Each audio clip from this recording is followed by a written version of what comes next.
fine for now. I don't care. 401. 401. Silver and black, yeah, we never fold. New winning roots with a Raider soul. East Coast grind, West Coast pride. Raider Nation, worldwide. 401. Say it loud, 401. Feel that sound from the stands to the screen. This is Raider Talk with 401 Raider Jeff. Win or lose, we ride it out. Raider Nation, hear us shout. Hit that bell, show respect. Silver and black. 401 Raider Jeff. 401. 401.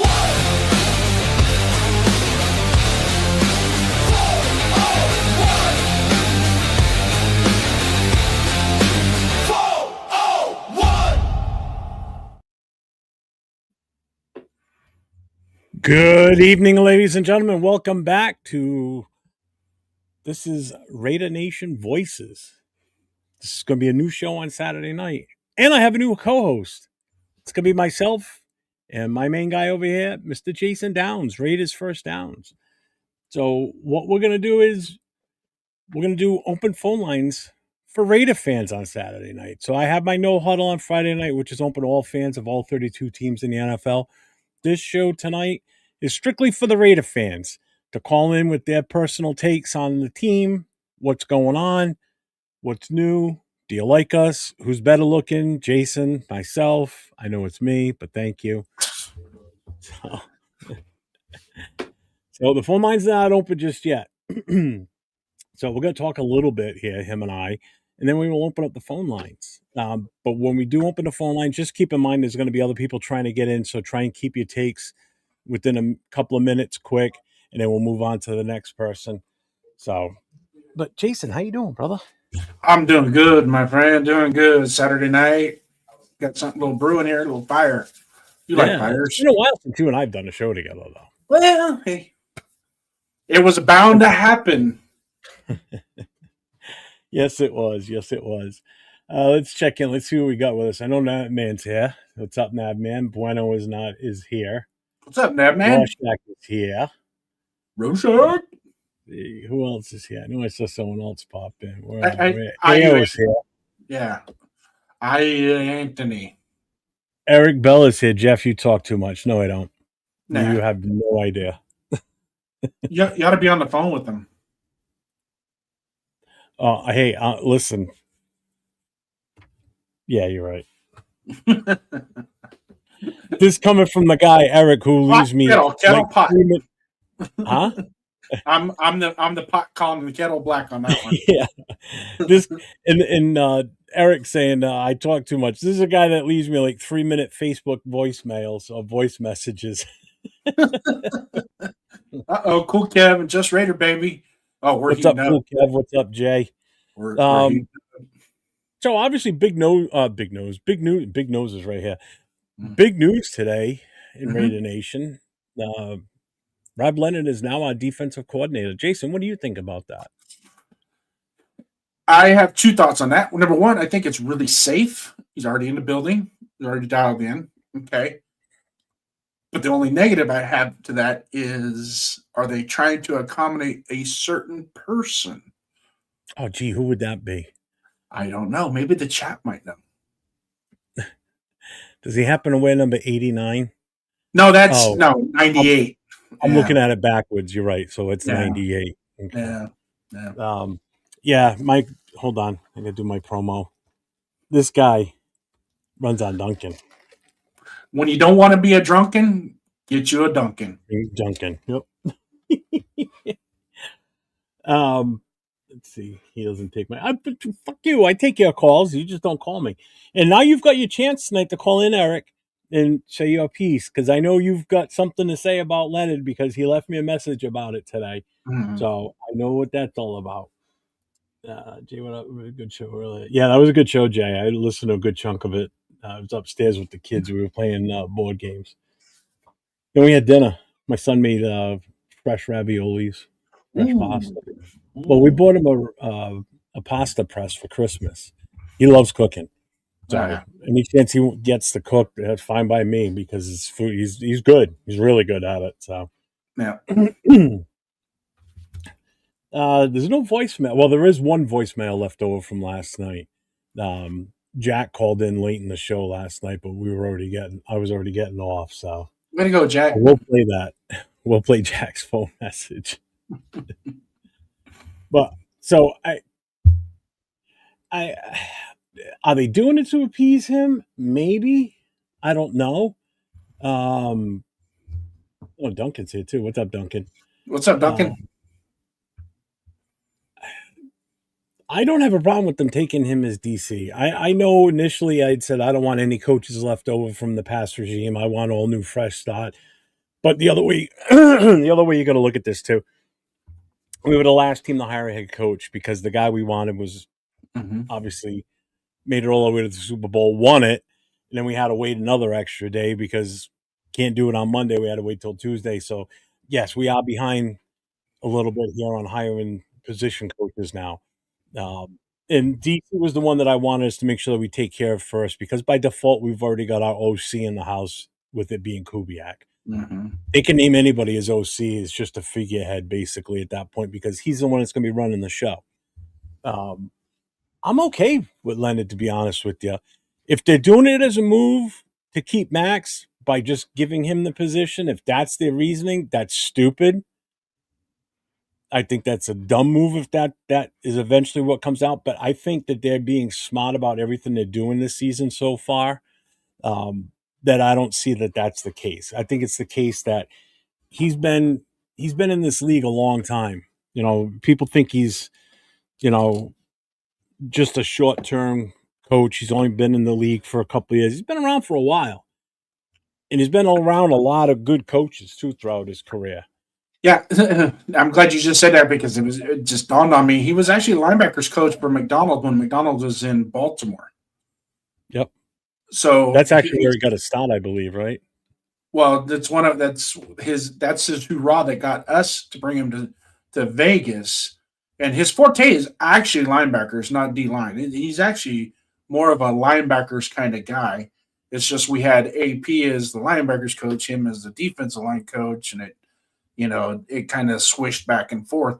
But he was under McDonald, so there is that connect between Kubiak, McDonald, and then over to so and in the long run, all the assistant coaches at one point or another will cross paths with another assistant coach on a different staff throughout their career. So those relationships, I'm confident that this is a Kubiak decision more or less than just a Spytek Brady type decision. Or maybe it was, I was thinking that. I'm glad you guys suggested that. Let's go ahead and go with him. And then add insult to injury. Seattle really was blocking us on every move we tried to make to get in this. Every assistant coach, they're trying to block it as best as they possibly can. So we got to do what we got to do to get our coaching staff filled out. So I don't think this is I wouldn't necessarily categorize it as like a participation trophy, I guess you could say, because I think Robbie Leonard's well respected in the coaching community. Yeah, I don't think that's the case either. And I know Eric says, but D line to DC is a different role.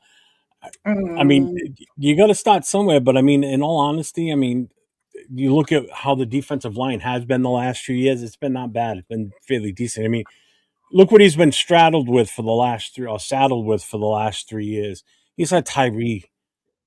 He's had to work with and deal with Tyree, and it just goes to show you if he can work magic with some of these other guys, and Tyree's not really up in his game, then that's when you know that the guy's just not the guy, meaning the player, not the coach. So I think it was fine. I think it was definitely, and that man just had a logical progression for him. You've had quarterback coaches go from quarterback coach to offensive coordinator. What's the difference? So, we're not asking a special teams coordinator to go from that to a head coach. That's a little different. And I know that's what Bisaccia got mixed into, but everybody loved him and they wish he never left. But whatever, it is what it is. Yeah. Raider Paul's in the house. What's up, Raider Paul? Yeah, Raider Paul, give me my Grammy.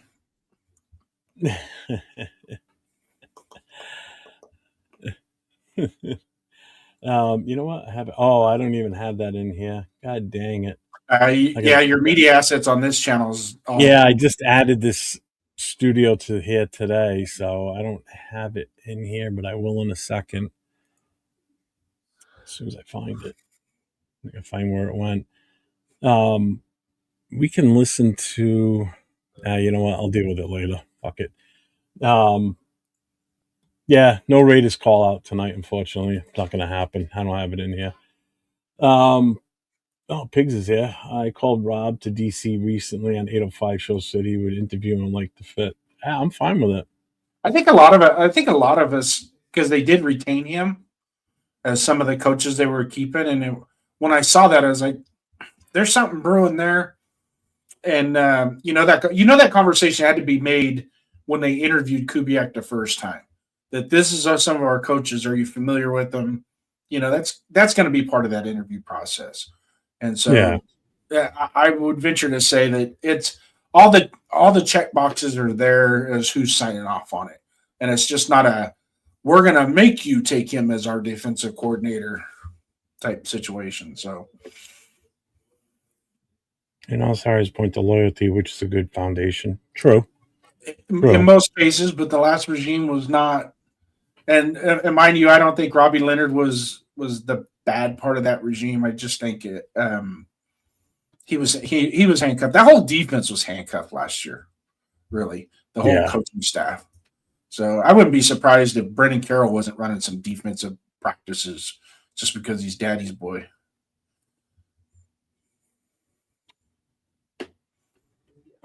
Hang on. I think I found it. It's loading. Yep, this is it. All right, give me a second here. Come on, load up. Load up. We'll open up the phone lines in a minute, but I will play the voicemail from last night. Raiders. There you go, Raider Paul. Yeah, gotcha. Let's see who else just popped in there. PNW Mark, what's up, my guy? He called in yesterday, actually, too. Gave him DC job because Schwartz wasn't available. Now you're gonna complain? You know what? We had no shot of getting Schwartz, so I don't know why everybody's all bitter about that. What's up, Rorschach? John Leone's in the house. What's up, John? Let's see.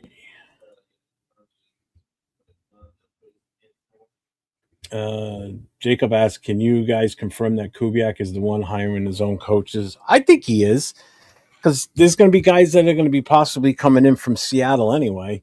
I'm sure Bennett should be the next one. Hopefully, get his ass in the door and get working with that offensive line, and let's start seeing something as soon as they can start OTAs. I think he's selecting his own shit. I really do. Yeah, I don't think. Yeah, I absolutely agree. I don't think he's not taking this job if he doesn't have some type of input in his coaching staff. Yeah. And I know some people are like, well, he's awfully, the coach is young, Leonard's young, but Leonard's been around for a long time, man. This was Kubiak, too. Don't forget, I mean, these guys aren't no spring chickens. They've been around this game for a long time. So, I mean, let's put it this way. They both have a hell of a lot more experience in the NFL than AP did. That's for damn sure. Kubiak probably had more coaching experience when he was in junior high school than what we have. Yeah, probably. I mean, look what he grew up around. You know what I mean? Your dad's an NFL coach. I'm pretty sure you're sucking some of that knowledge up as you're growing up. Yeah, I agree, Jacob. They got to let him get his own guys, because if he can't have his own guys, then what's the sense of hiring somebody that's supposed to be the number one highest profile coach coming out of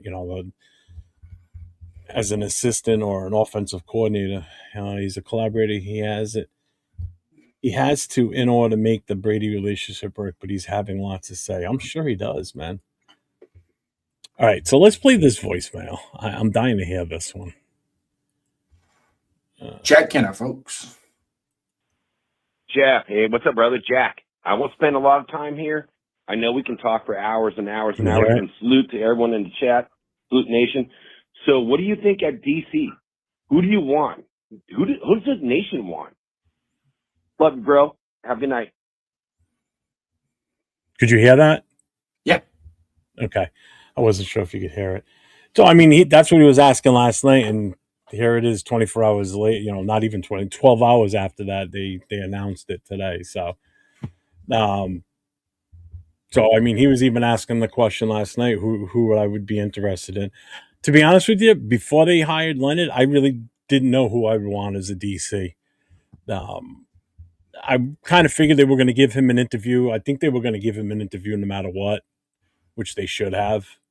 If he wasn't a part of that firing that they had of all the other coaches within the last week, then I would have thought that he would have gotten a fair chance to prove his worth to possibly be the defensive coordinator. So I'm glad they gave him that opportunity, and he must have shined. He must have impressed them to the point where they didn't not even going to bother with anybody else. So Mm-hmm. let's see. What do you say? What's up, man? Welcome in. Looking back at the 2-14 season, what stands out most to you guys about why it went the way it did? Coaching. Mm-hmm. I think it was coaching. Majority of everything that went wrong last year was bad offensive line coaching, bad play calling, Gino just not being worth a lick of salt. It wasn't worth the 3rd round pick for him, not for what we got. I don't know what your feeling is. Bad practices, bad press conferences.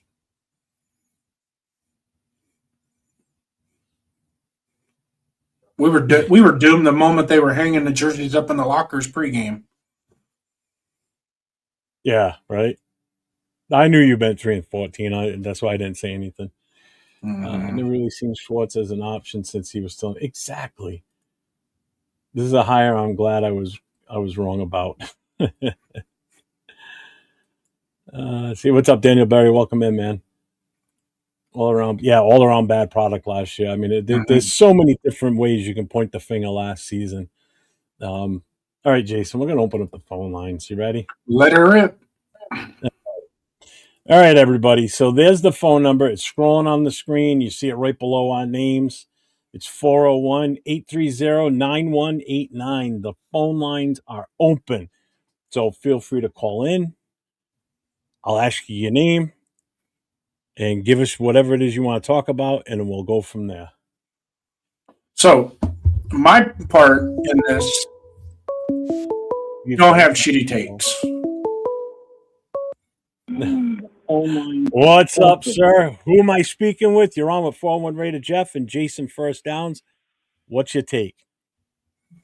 Hey, 93 Nine Man right here, bud. What's up, brother? How you doing? Good. Hey, first I want to say the two of you dudes have first, Jeff, you inspired me to do what I do, and have a channel. And Jason Downs keeps me going. You know what I mean? So I will tell you this. Rob Leonard, it's a logical progression from where he's at to a DC. Nobody should be scared of that. We are not going to a Super Bowl next year. Anybody that thinks we are is an idiot. Okay? Yeah. So only thing I'm trying to say is this. Look, we're just working towards something. We're going to see what these young coaches can do. You know what I mean? Mm-hmm. And I'll tell you what, Rob has stayed in the building, and he's asked to stay in the building. So you know what? When you do that those dudes get honored by getting promoted because he stayed loyal. And I'm sick of hearing this whole thing. But Jim Schwartz, I'm telling you what, this dude screwed himself. He did his own screwing, and it's going to be a problem for him for the next year or maybe two, because Cleveland literally is going to, out of spite, hold him down for 2 years until somebody gives him something to grief him. I think he's only under contract for this coming year, and that's it. I thought he only had one more year. And then, well, he He does have one more year, but is it team friendly or is it him friendly? We just don't know. It's a question. But the thing about it is, if it isn't, it isn't. But I don't think any of us think we're going to a Super Bowl next year. So this is a build. True. It's not. Everybody needs to relax on trying to be Super Bowl contenders and all this stuff. We're trying to build a team. And the thing about it is, we keep a dude in the building who's been that loyal. I'm all about it. Yeah. That's all I'm trying to say. Rob Leonard, I'm happy about it, man. Really happy. Congratulations, brother. You're our new DC. I'm fine with it. I don't know if Nabman, can you hear Jason if he says anything? Jason, say something. What's up, Nav man? Can you hear me? Nope. No, I can't hear him say anything. But I can hear Nav man. Which unfortunately, I can hear him. But yeah, it's kind of a test. That's kind of why I called in. Yeah, a little bit of it because I knew you guys were having a little bit of a technical difficulty trying to get this whole call-in thing. I mean, I ran with it last night. See, if I'm doing a solo and doing the phone calls, no problem because there's no one else on the screen with me that the caller has to hear. But like it happened the other day, we did phone call-ins on Tuesday when I was on with Jay from Just Raiders Baby. The two of us were on, and I was taking phone calls. He could hear when the people were calling in, but they were asking a question and he was trying to answer it, but they can't hear him.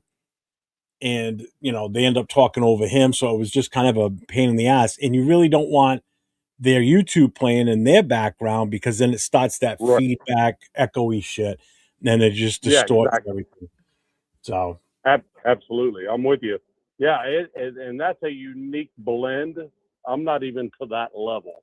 So the fact that you're at this level, I'm going to look into it for you and try to figure that out for you. Well, that's my goal tomorrow outside because I'm not doing any shows tomorrow unless somebody decides they want me to come on and do something. Then maybe I will. But other than that, I'm not doing any shows tomorrow. I'm planning on playing video games all day tomorrow.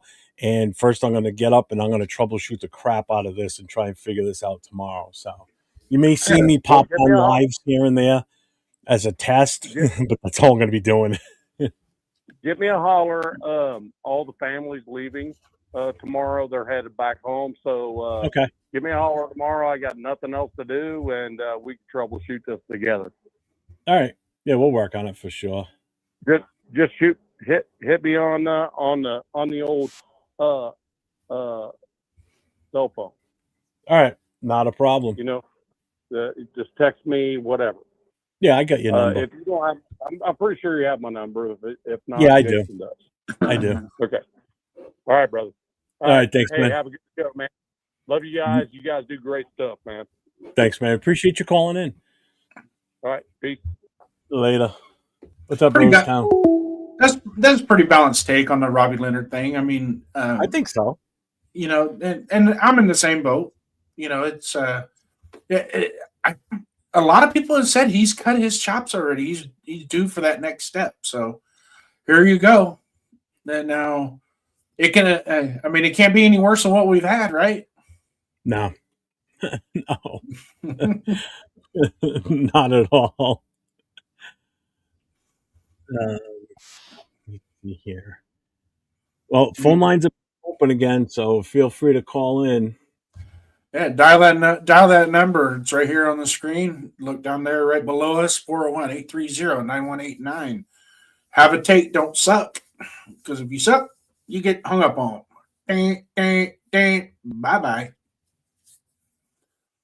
And the good thing is, I guess a lot of it too is it probably is a good thing that they can only hear you and not me. Because at least for now, until we get this figured out, we'll get it dialed in and it'll be epic once it gets dialed in. So, oh yeah. Let's see. No, don't want that in there. Get that out of there. I'm just putting a message up in my chat. Duncan, it could always be worse. I don't know how it gets any worse. I really don't. What could be worse? I We were the king. We were the kings of 15-minute, 8-minute drive, giving up 15 play 8-minute drives this year. It was unbelievable.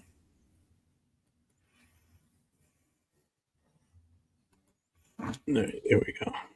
The coach says I just pinned the message at the top of the chat, so it's there for everybody constantly. So the phone number is there, so feel free to call in. Yeah. Oh, it definitely can always be worse. That's why if somebody said, well, we can't be any worse this year versus last year. Yeah, well, last year we said hold my beer, and we were worse than the year before. So Jeff troubleshooting a hash brown from Duncan is amazing. Oh, absolutely. It's a thing of beauty. That's something for an OnlyFans page. Mm-hmm. There we go again. Oh, Coach, I'd love to hear from you at some point, man. I plan on being on for maybe an hour, up to 2 hours, no more than that. I don't know what Jason's got planned for the night, but I think this is yeah. In a couple weeks, my better half will be in Disneyland on a Saturday. Oh, there you go. I remember one time that happened, and we did a 9-hour show. Thanks, Robert. Yeah, that's right. Actually, Bueno called in. Bueno was one of the first phone calls yesterday, if I'm not mistaken, and he called in Tuesday too. That was his refrigerator because I heard the milk splattering. Yeah, yeah. You heard it gurgling because it was curdling. Yeah. Bueno's my guy. Him and Pena, all those guys. Rorschach, Rosetown Nate. Now Rosetown, on the other hand, that's. What do you mean you don't know what? I'll tell you what. You know what kills me? Anybody that says, "Oh, I don't know what to say," but yet when you watch them in the chat, they're constantly typing in the chat saying, "Just whatever you're going to say in the chat, dial in." Eric, you've been wanting to come on this show for the longest time. You keep telling me that I don't invite you. I said there's no special invites. I put the links out there when I do these shows. I put the phone number out there now. You've got more than enough opportunity to come in here and lay your voice to things. So let's go. Oh, here we go. Let's see who this is. You're on the line with 401 Raider Jeff and Jason Downs. What's going on? Jeff, this is 93 Nabman again, and I'm imploring the chat. You do not talk crap in that chat without calling that number. If you have stuff to say, you call the number. What is wrong with you? That's all I have to say. So is that why you called? He's tired of typing.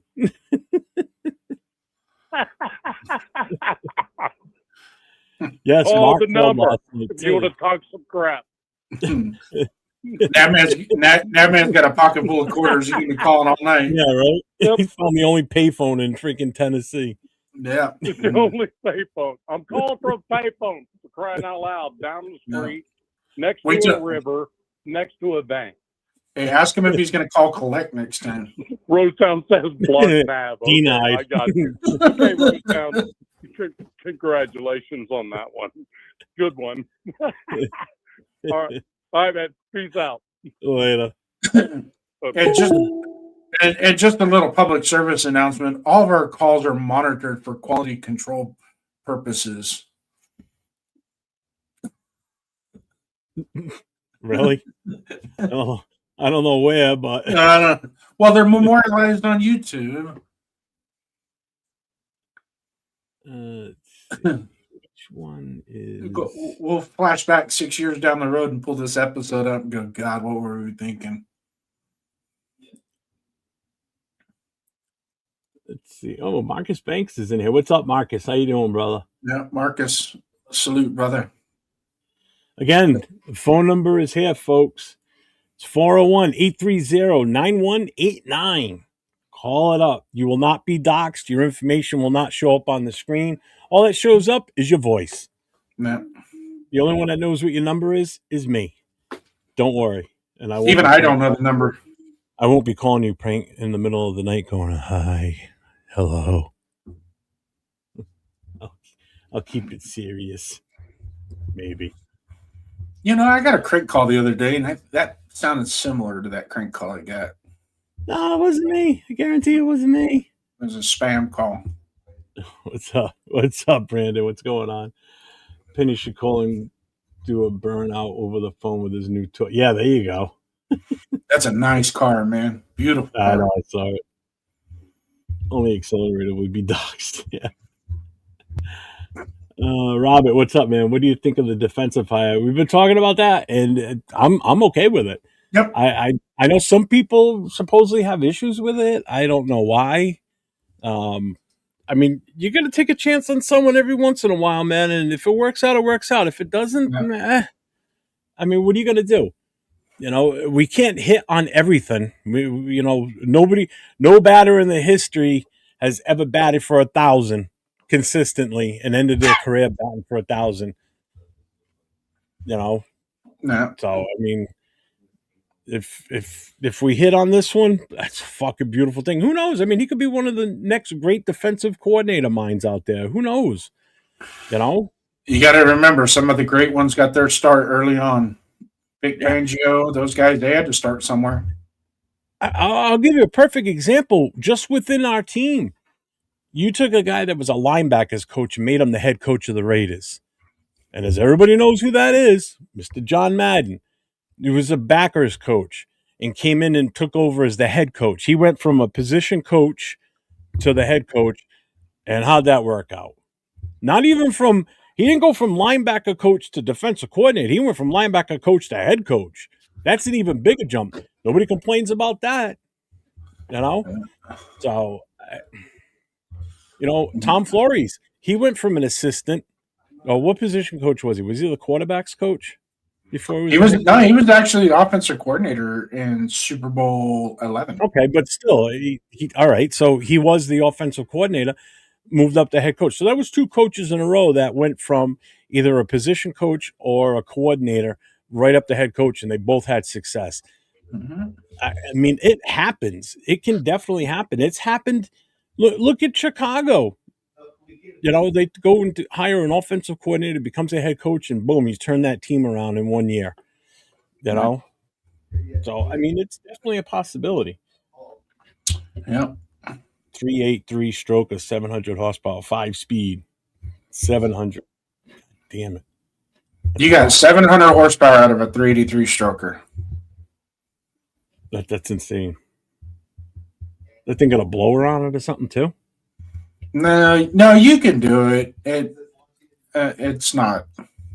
Well, the way you can fine tune cars now, especially, well, I don't know what it's got for electronics on it. I mean, you get those computers hooked up.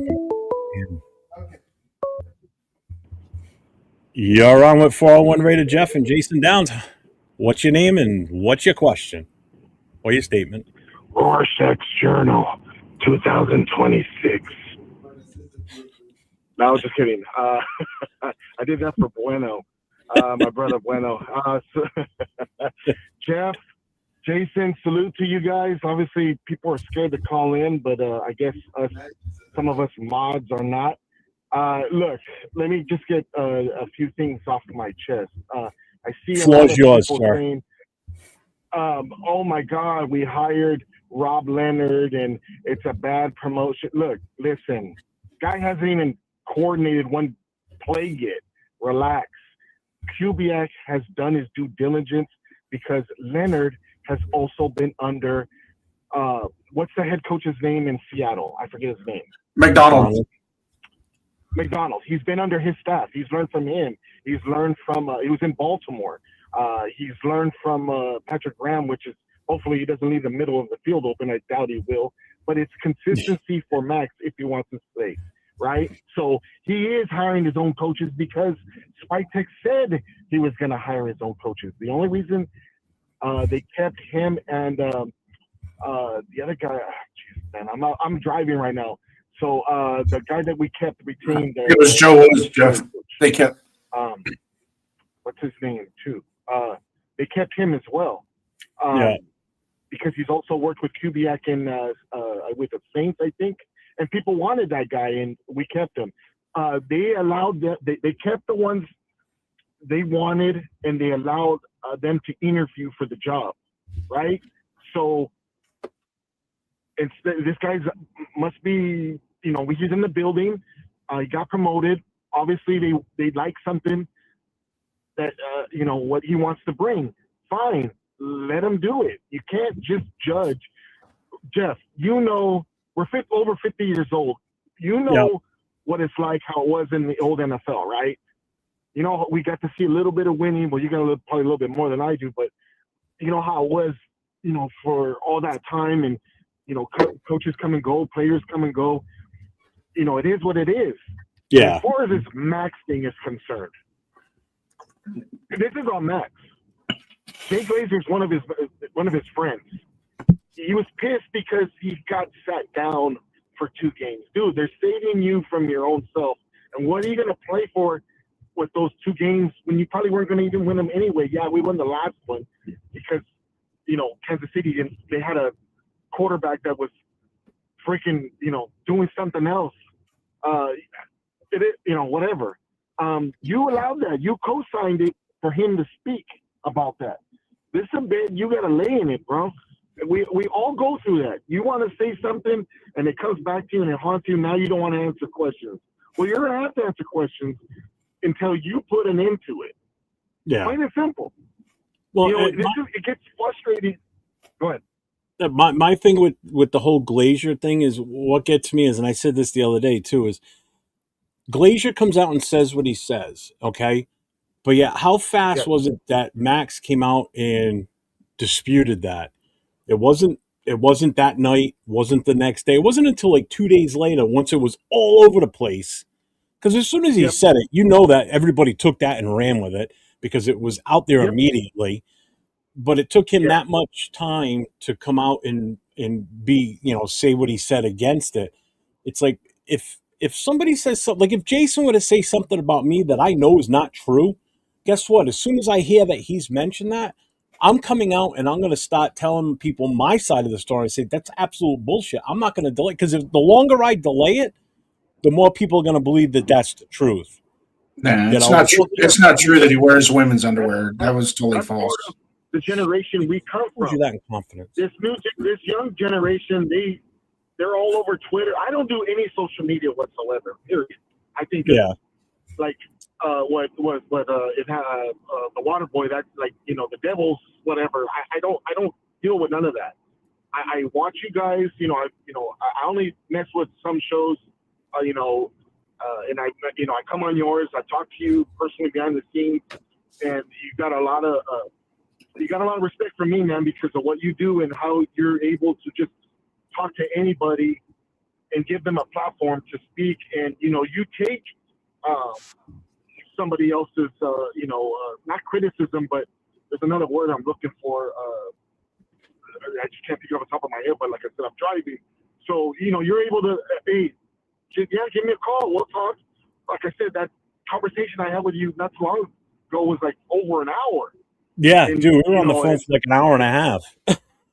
Yeah, and I was at work, and my boss was like, I go, oh, I'm talking, you know, it's really serious. Talking to my like my family members or something, and look, we could have gone on forever, and it was great, you know. But you allow people to do that, especially, you know, that you're comfortable with, and you know that you see what I put on the chat.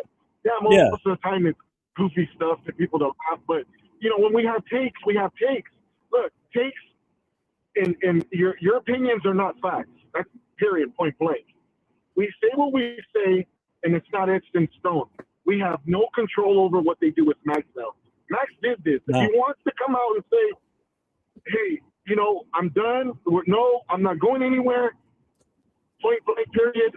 I'm staying. Okay, and that'll put, you know, the fire. But he's the one who allowed that, you know, that little smolder to, you know, that smoke to, you know, that dumpster fire. Now it's a dumpster fire, and he's trying to, but I see a little bit of excerpts from, you know, his show, and the way he looked when he was talking about the coach being hired, it just seemed off to me.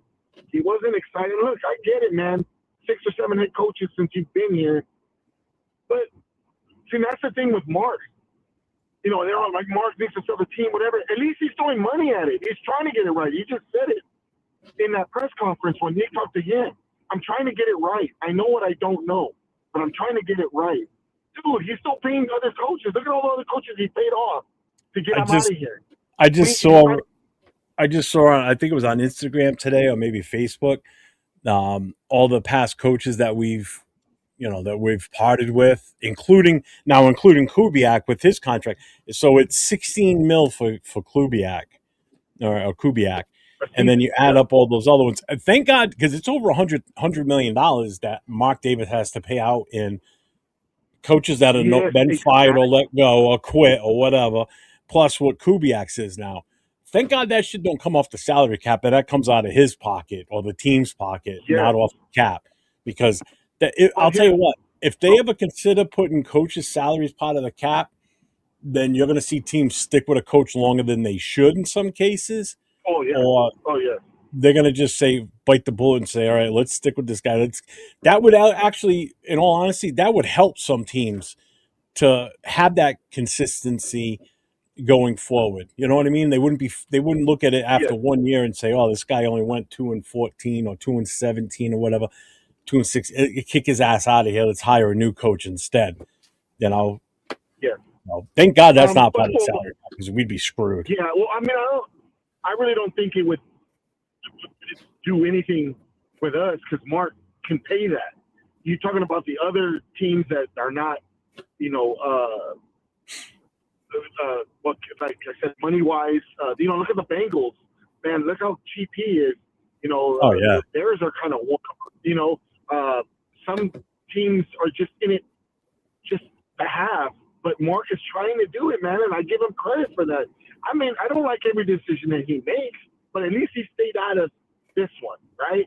Yeah. So, I mean, all he did was, hey, congratulations. Hey, look, man, I'll give you everything you need. What do you need? What ingredients do you need? Hey, this is your oyster, man. Cook. You're the chef. Cook. Whatever you need, whatever groceries you need, I'll get them. No problem. Yeah. Or, hey, you're allowed to order anything off the expensive menu. Doesn't matter. We got that in our favor when people sit there and say, oh, mark this, mark that. Dude, you guys need to relax and just let him, at least we're able to do that, from moving from Oakland. I didn't want him to leave Oakland either, or Los Angeles, or whatever at the time. I wish we still were in Los Angeles. LA would have been cool to stay in, but... Well, the NFL kind of screwed us on that. You know that too. Yeah, Jared. Yeah, they were going to force us to share a stadium, and we're done with that shit. Well, even earlier when we were headed back to Oakland when we were in Los Angeles, Al wanted that Hollywood Park where they built the Rams stadium. They wanted that. The NFL kind of nixed that. So it is what it is. But again, sir, it's always, I like speaking instead of typing because it takes so long. Usually I'm on my phone watching this stuff. And, and it gets kind of, oh, man. And then sometimes I got to get up and I got to do something. And I leave it there. But like I said, I'm on the road right now, driving back home. And I'm like, I'm going to chime in. Maybe they'll get other people to call in. Again, I understand their opinions, but you don't have to be so negative all the time because that's what I think sucks the energy out of, the positivity we got right now. I just don't want to hear that. Look, it's just a new season. We haven't got the whole coaching staff yet, but relax.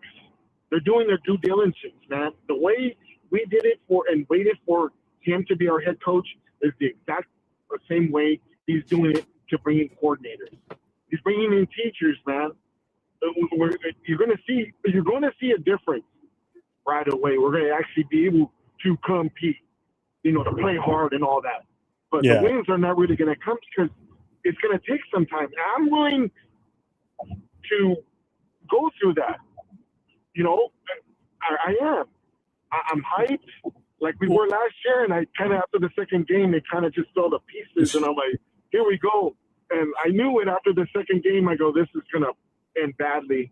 We've seen this movie, and sure enough, it is what it is. But when you see one bad movie, you've seen them all, and then all of a sudden this one comes out. It's like, oh, fuck, this was worse. Those B movies on Sci-Fi and that Station Chiller, those really, really bad horror movies, and you're like, oh my God, that's what we've been seeing, and it's just like, I'm tired of that. I'm tired of the Max fiasco. If you don't want to stay, dude, good riddance, not good riddance, but hey, see you later. I'm thankful for you being here. getting a tattoo, all that stuff. You tried, it didn't work. They'll send you. You gotta act like a good soldier so they can send you where you want to go. If the Raiders have the cards. Oh yeah. Oh yeah.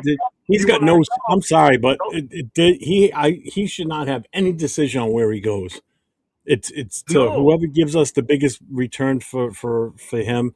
That's where you're going. I don't care if it's the worst team in the league or not. That's the way it should be. That's the way it's going to be. I think if he was acting up and he let all this stuff out and everything, they would have sent him to Siberia. But now that he's trying to, I'm in the working out, I'm doing my rehab. I'll do a good, Yeah, he must be in a dead zone. I think we lost the caller. You don't know behind the scenes, but look, man, there's a way to go about business. There's things I don't like about my job, but I can't do. I got to go talk to who I got to talk to let my frustrations out. I just don't start blabbing it out everywhere because you're going to get fired, right? So It is what it is. You still there? Hello, yeah. Oh, Rorschach? Are you there? So Raider? Yeah, what happened? Oh shit! Hold on. Can I hear you? We got a new caller. Yeah, we lost Rorschach. Shit. I went to put on the new caller on hold, and it actually answered him and hung up on Rorschach. If you're still listening, brother, I'm sorry. I disconnected by accident. I was trying to put the other caller calling in on hold, and it just switched you guys, and then it booted you. I apologize. I'll get this nailed down right, but it's a work in progress. So who we have on the line with us then? I'm talking Jerry here. I just want to know, I don't want to take a bunch of you guys' time, but, historically, the Raiders had that kind of, villain reputation. Mm-hmm. They know that it's kind of like the NFL bad boys, violent outlaw, like, play with a renegade culture, developed, of course, under Al Davis, that reputation stuck throughout the decades. You think that's going to go with their move or what? I'll take your call up there. Thanks. So I'm sorry. What was your name again? And he's gone. I didn't catch his name either, but go ahead. You can address it first, Jason. I think what he was trying to state is the culture of the team and matching the culture of today's team to yesteryears. I don't think, first of all, the game has evolved to the point where we'll never have that bad boy culture, kick your ass and then talk about it later type attitude. There's a certain semblance we can do with that, but it's never going to be to that level of what it was in the 70s and the 80s. So we must embrace our past, but look forward to the future. And hopefully one day our future is and that flame is bright. Rorschach, great call, brother. I'm sorry I hung up on you, Rorschach. That was a total accident. My apologies, brother. Yeah. But anyway, it might have been that Jerry, I think. Yeah. Real quick, I want to go back to this comment from Brandon here. He goes, honestly, I thought Jeff would have a problem with the hires. You did say you wanted to, and I did. I did say I wanted to completely wipe everybody out. Yeah, and I was on board. I was on board with that too. Yeah, I didn't want anybody left from the past regime. I basically didn't want anything to taint what's going to go on going forward. Do you think maybe because of the way the process played out for us that we're a little later in the game that's I think why too. I think that's the big reason why they let go who they let go and they kept who they kept. Mm-hmm. Because again, we're so late to the party here with getting these assistant coaches and coordinators locked in, and position coaches, because let's face it, there's a lot of good ones that have already been taken, so we are behind the 8 ball when it comes to that. Right. So, are we settling by taking Leonard? I don't think so. I really don't. If there were going to be a coach or two that was going to be held over from last regime, he would have been one of them. Only because, at the time I wasn't thinking about Max being traded, but once all that started, I've always been on the let's trade Max for what we can get. Leonard would have been the one that I would have wanted to see stay, and the other one was Philbin. But knowing that, there's a chance Kubiak's going to bring in that guy Bennett from Seattle as the O-line coach, run coordinator, then okay, I'm fine with Philbin going. Yeah. But getting to just real quick, I'm glad, and I know I pushed for this last year on wanting to trade Max. I'm glad it didn't happen last year. Right. And the reason being is because after what in hindsight, what we've seen Pete's regime do with this team in the last year, I honestly can sit here and say that I wouldn't have trusted him to do the right moves with the picks we would have gotten for Max last year. So I'm actually kind of glad we didn't do it last year. This year, I feel completely different. I think this year, between Kubiak and with Spytek and Brady being heavily involved as it seems like he is or should be, I would trust everything that they're going to do with whatever picks they get for Max if we do trade him. And the same thing if we do trade out of the number one and not take Mendoza, remove that pick and get additional. I think that they would be putting the right foot forward for the future of this team. I definitely wouldn't have trusted Pete with the number one pick. Absolutely not. I don't know I don't even know what he would do. I honestly don't, because it wouldn't have been Spytek, and it's been proven now that Spytek didn't have the power that he should have. He would have traded back and collected more picks. He definitely would have traded back, but I don't know how he would have done it, though, is what I'm getting at. Would he have done smart moves? Look what he did in the second round last year. He moved around the second round, and then we all kind of scratched our heads when he took Betch. It's like, what? The first move back was cool because we only moved back 2 spots, and we got our third round pick back. So that was smart in and of itself. But when we went all the way back to 58, we passed up so much talent. So much talent. Even at 57 with Tate Ratledge, if we had just, he was on the board. God, that would have made a big difference on our offensive line. Yeah. So Jar Raider says, I don't like the Rob Leonard hire. I wanted Carl Scott. He left Arizona and was wanting DC job. Just trying to make Max happy, I guess. Let's see how this plays out. I don't think it should matter on him. I think Carl Scott decided to stay put. Yeah, that's what I thought too. I thought I heard something about that today too. No. I gave him the easy button.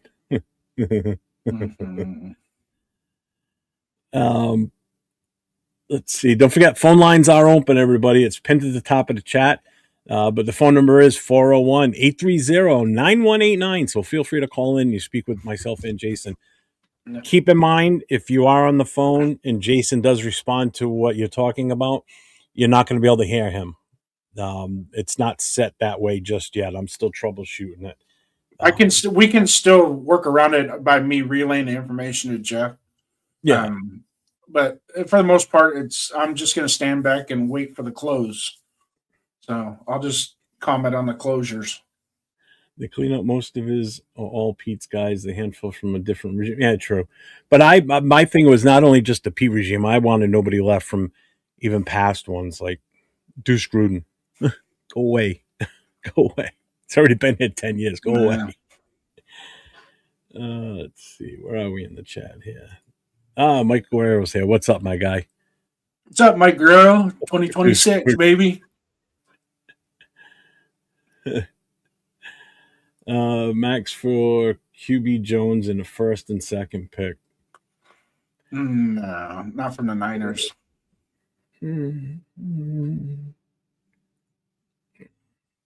I'm telling you, the only trade for Max, I would like to get somebody that's in the top 10 that wants Max. So where would that put us? I know the Rams have 2 first-round picks. What's up, Tana? So maybe they might be willing to give up one and give us a future and then a second as well. Possible. But Eric, are you calling in or what, man? You wanted to get on here so bad today. You messaged me. I'm going to call you. Go ahead, Jason. Sorry. I guess we can get him a phone card so he can use. Dude, he lives like 2 miles that way. So he can knock on your door. He didn't even have to call you. You could just pull up to your driveway, and knock on the door. Huh? And shit, he could walk in and be in studio if he wanted to. Shit. Mm.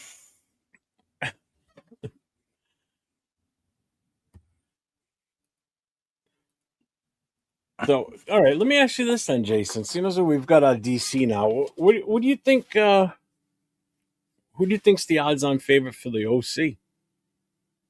Or do we hire one? Actually, you might know this. Oh, Somebody asked me yesterday, do we have to hire an OC per NFL? I mean, is there anything in the rules that say we have to hire? no, there's no rules, but the functionality of what the offensive coordinator does, he's still going to do he's going to still be doing a lot of behind the scenes work to help Kubiak.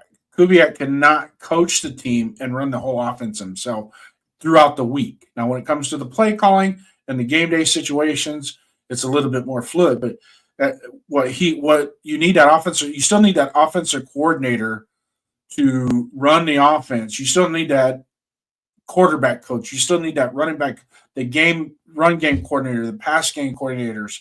You still need those functions to put it all together. So when they go into game day, it's fluid. I guess you can hire a bunch of assistant coaches and say you're an assistant offensive coordinator and you're an assistant quarterbacks coach or whatever, however you do it. But in the long run, you still want that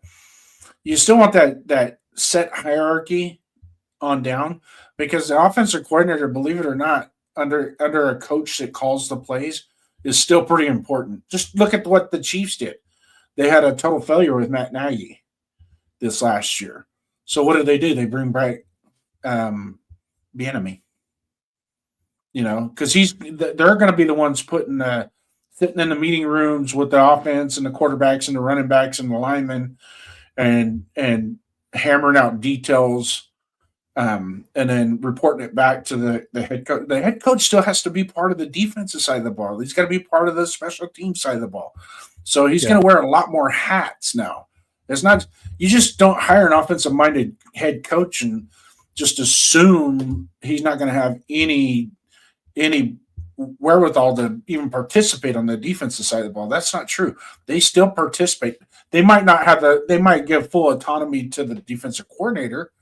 I get that, but they're still going to be in those rooms. They're still going to be dissecting, reviewing, debriefing what rights and wrongs and the goods and the bads, because ultimately it all falls back on him.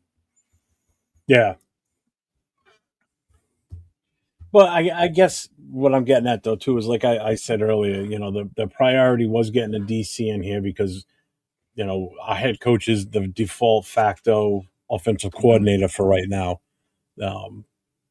So they could, again, they could have Bennett come in and be the so-called offensive coordinator, but it's going to be Kubiak that calls the plays anyway. But also, too, getting that defensive coordinator first and getting it done right away is because we're going to have more turnover on the defensive side of the ball than we are on the offensive side. I thought Janako wasn't going to be able to leave. I thought he was staying. Alton was blocked. I think they're trying to block Janoko, but it's hard because if they give him, the thing of it is it's a promotion, but he has the right to first refusal on a promotion. So if he prefers going to Vegas instead of staying in Seattle, that's up to him. Yeah. I don't think they can block that.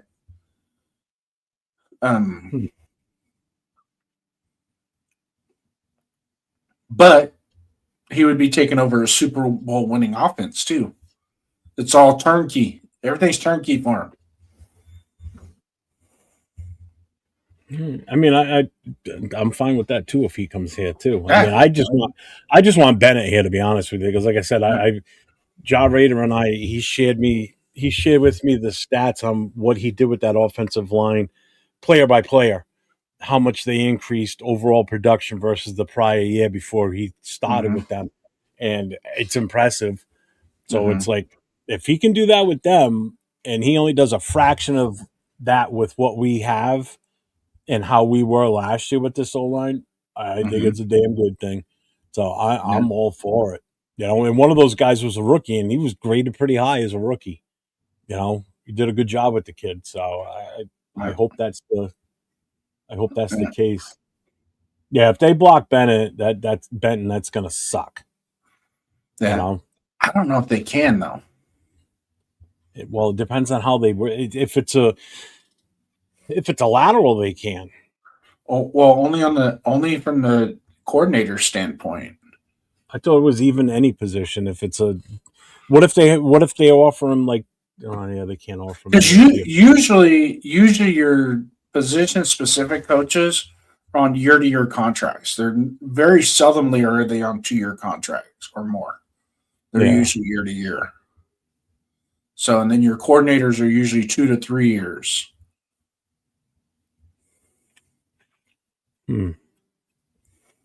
I say usually. That's the practice that they have. But most of the times they re-sign them before the expiration of the contract. So, and I is it March 11th? I think is the date they have to have all that taken care of. Once it's the new league year is when that kicks in. Yeah, I have. Where is it? Yeah, and I do think that they can block if they are under contract. I think the only way we could have got around that is if we'd have made him assistant head coach. That'd be technically a promotion, but we've already hired Mike McCoy, so that kind of takes that off. We have a phone call. Jesus. You're on with Jeff and Jason. Who's this? Somebody's got the TV up. Yeah. So I just want the chat to know that I'm a little disappointed because everybody wants the keyboard warrior of this whole deal, but you offer a phone number to call and talk about What's up, Jeff? However, they want a keyboard warrior every What's going on, Jeff? So I will tell you this. If any player wants to be traded, then buy. Okay. We're going to get fair. We want fair compensation, correct? That's what we want, right? Mm-hmm. So here's the deal. We're not going to get fair compensation for Max right now.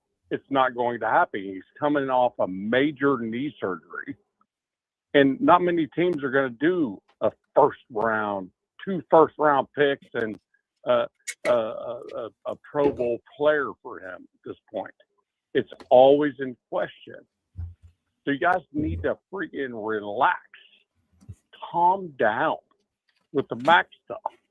The thing about it is he's coming off an injury. He's still on a cane, for crying out loud.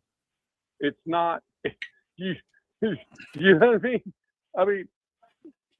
He can't talk shit either. You know what I mean? It's one of those where you're like, why are we even talking about that? Here's the other thing. Rob Leonard, logical progression. The dude is logically progressed to the DC position. Good with it. I'm good with it.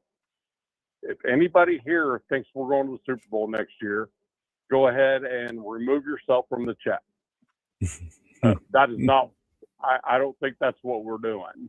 I think this is a building situation. We're trying to do it younger. And if the offensive coordinator is John Benton from the Seahawks, I would be okay with that because the dude is going to take shit off Kubiak's plate. That is an amazing thing. That is exactly what Mike McCoy is going to do. Take shit off his plate so he can call plays and focus on things and just be a leader, right? So look, you guys, all you all on the chat, there's a number displayed on the screen. Displayed on the screen. You talk all this crap all you want. But until you pick up the phone and call that number, I got nothing. Hey, well, we got another phone call coming in right now. How about that? Off I go. Bye-bye. Later. Whoever it was hung up. All right, whoever that was that just tried calling in, call back. You gotta give it more than one ring. I could nab, man. He's unbelievable. Let's see. Where were we? Yeah, Mike Guerrero. I believe we're going to the Super Bowl every year. Absolutely. Yeah. Super Bowl of us, baby. We're on a roll now. Oh, God. All right, whoever that was that tried calling, call back. Call back. I mean, goddamn, last night on a um on a NFL only show, I had 16 phone calls. Tonight we have so far 1, 2, 3, 4, 5, 6, and 3 of them are Nav Man. Hello, you're on with Jeff. Nope, no, you're not. You hung up. Okay. Ay, ay, ay. 4, 5, 6, Yep. and 3 You're on with Jeff and Jason. How may I help you? Hello, you're on with Jeff. Nope, no, you're not. Yep. Hello? Hello. Hello? What's Who's up? this? Hello? Who's this? Can you hear me now? Yes, Phil. I can. Yo, what's up, Raider Nation? Just want to say you guys are the only people I know who treat heartbreak like a lifestyle choice. I respect it. Most people have fans. You guys have warriors. Anyway, so I was thinking the Raiders don't have a stadium problem. They have a too much swagger for Earth problem. I mean, Vegas tried to contain you guys, but I see you out there breaking the laws of loyalty and possibly physics. And seriously, y'all are the reason people invented the word diehard. Other fans watch football. You guys survive it. You make losing look like a badge of honor or maybe even like a secret flex. Anyway, keep doing you. Keep doing you. Keep scaring the quarterbacks. Keep breaking hearts and making the rest of us look soft. I get it. And if any one of you from the team wants a hype man or, for the next touchdown, I'm free just saying, here's my bio. You can call me. Okay. That was interesting. That was great. Hey, thanks, Brad. Thanks, Brad, for calling in on that one. Appreciate it. Who was that? Brad. Brad who? Guy I know. Oh, really? Yeah. Oh, that's funny though. That was pretty good. That was a good one. I like that one. He was actually one of my sergeants a couple times. Oh no shit. Yeah. Bueno says that was a hell of a speech. Cheers to him. Wait, was that Nav? No, that was not Nav, man. That was not Nav. I thought it was at first, but I know his number because when you call in, it goes through my phone first, then goes to my Google. So it shows up on my cell phone right here, so I know who's calling. So unless you use a fake number, I know who's calling. Yeah. Oh, he could be secretive. Oh, I'm sure he could. Yeah. No. Oh my God. Don't even say that name. I've already seen it. That's the second time in the chat. You know what happens if it's said a third time? It's been so nice. Don't stop. No. If Piano Man called. Oh, what happened to Jason's mic? I can't hear him anymore. I tried muting you before you said the fucking word, but you beat me to it. How about P-Boy? We'll call him P-Boy. Yeah, that's a good question. Who's Brad's team? You a 49ers fan? He's a basketball guy. Oh, all right. Celtics then. Oh, okay. But he's a damn good bass guitar player. Freaking awesome. Why don't you have him do your music for you? I was on the phone with him earlier, and that's what we were working on, Mr. Jeff. Thank you very much. Tell him you want everything in the form of Primus. He's He plays well. He plays regular guitar really, really well too. He can play just about every tune of Guns N' Roses. Like Okay, so you would think you were watching Slash play. so you apparently don't know much about Primus, then, do you? No, I never listened to Primus.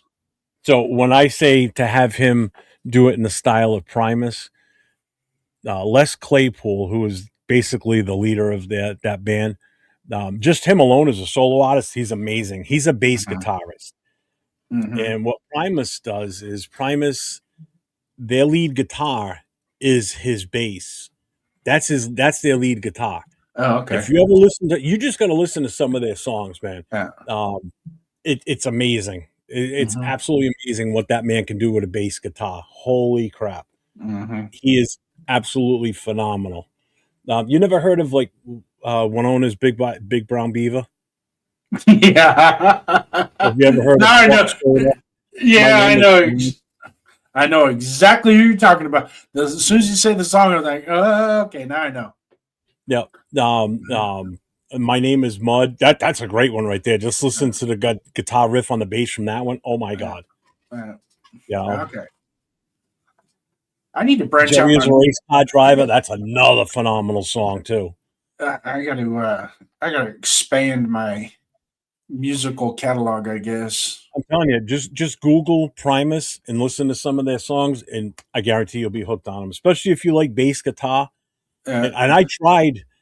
When I was trying to do the stuff through Suno, I was trying to get it to emulate Primus because I would have absolutely loved to have an intro song with the bass guitar lead like he does, and I'm still working on trying to perfect it. So yeah. yeah. I might get a jump start on you with that. Let's see. Have him come over and plug into my computer with because I have GarageBand on my music editing GarageBand on my computer. We can record and dub some tracks, maybe. What's up? We've lost what's going on. Hey, just a public announcement here. Just make sure everybody's subscribing to both channels. I'm 401 Raider Jeff. The gentleman sitting next to me is Raiders First Downs. So make sure you get over to his channel, hit that sub, hit the notifications. He's streaming right now, so am I. So make sure you guys go over, smash that thumbs up, hit the notifications. It helps keep the channel going. I do have, obviously super chats are available on mine. I do have links for Cash App and Venmo in my description. Any little bit helps where I can keep improving like I've been doing. But sometimes this stuff isn't cheap. Sometimes a little bit helps out. I appreciate everything that you guys do. Even memberships. I've even got 99-cent memberships. We got a phone call. You're on with Jeff and Jason. How may I help you? Even memberships. I've even got 99-cent memberships. It's got to be Navman again. No, it's not. I think it's Brad again. Hello. You're on with Jeff and Jason. Hey, what's up? This is the coach sipping Jamba Juice. Oh, Yeah. dude. Hey, what's up? Not much. So, How you been, man? It's just I'm good. I'm good. I just wanted to say that I really don't give a damn about Max. I think we should trade him, get what we can for him, keep him moving. I think he's playing a whole bunch of media games right now. And I think that's why, you keep hearing these reports in the media about him. I feel like there's a little bit of ego in there. Like he just wants his name out there. Like he just wants to be like, I don't know, maybe just like known. But it's just like I'm over it. I'm over it, man. I'm over it. Like he wants to win now. We want to win, but we're not at the same place. So we're gonna win like, down the line. So yeah, I mean, we have no choice but to get rid of him, keep him moving. Like I have no attachment to these players at all. No, and that's the allegiance. problem with some fans. They get so attached. Like I use the analogy of it's time to divorce from these players. Everybody's married to them in some cases. It's like it's time to move on from certain players sometimes. You know, I mean, Max is not part of the future of this team. Let's face it. You know, and I know your Right. take on everything because I've seen you in the chats, not so much just on mine, but I've seen you in other chats like 805s and everybody else's. You know, and I know you're more than willing to move on from Max and get what we can for him. And I know you're also in favor of trading back, if I remember correctly, right?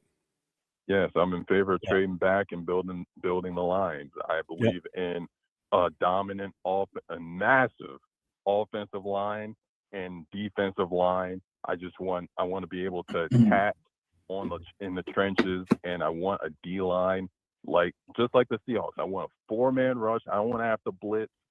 I want a dominant line on both sides. That's what I want. Everything else is bullshit.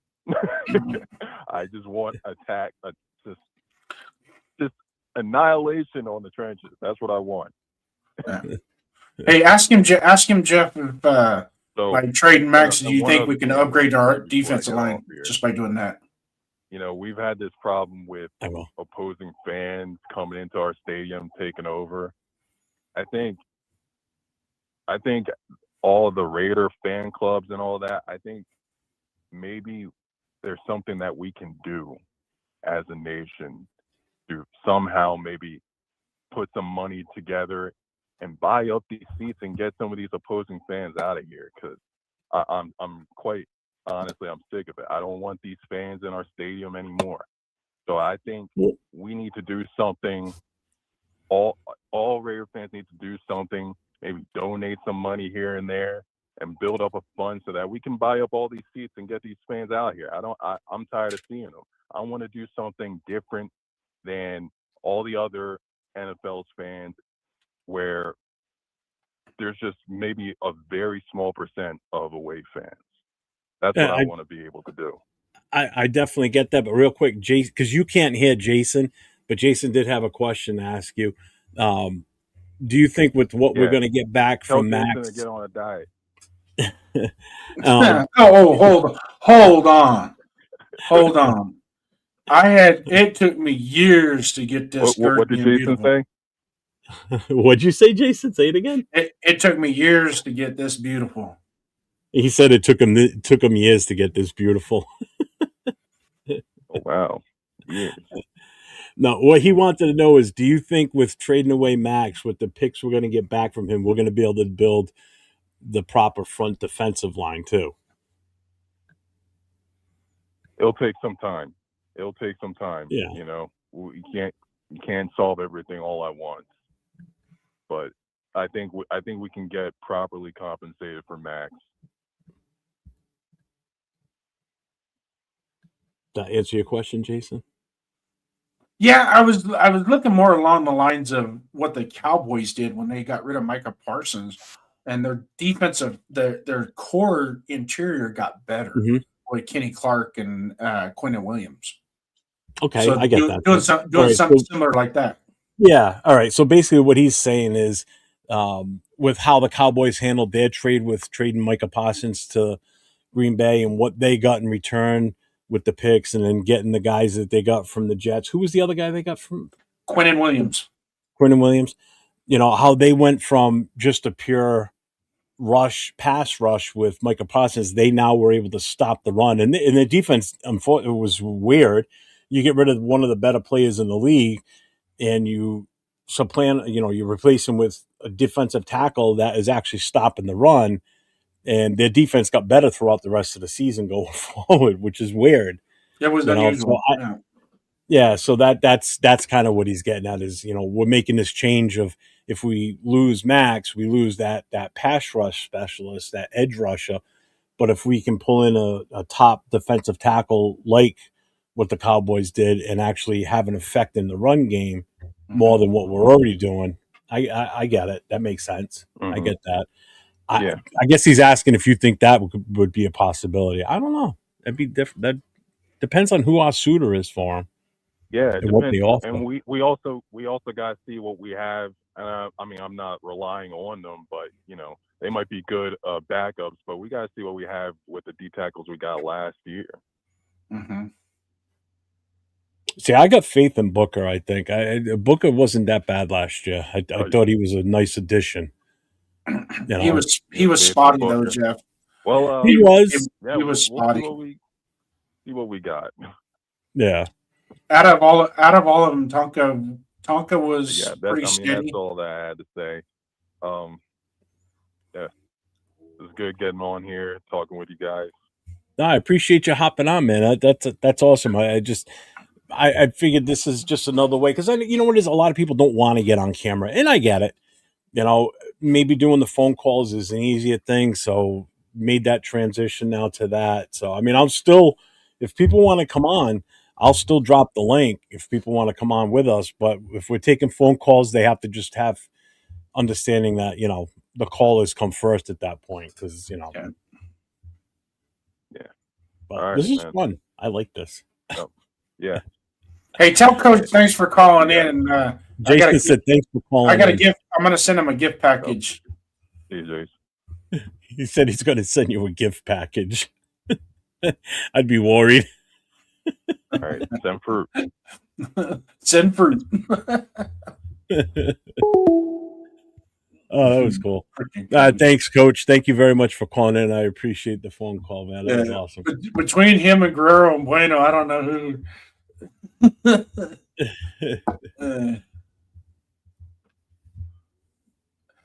Money Chuck. I don't have a problem with Money Chuck. I don't care. No, Money Chuck. I like Money Chuck. I'll tell you what, he sticks by his guns. He doesn't sway at all. Not one bit.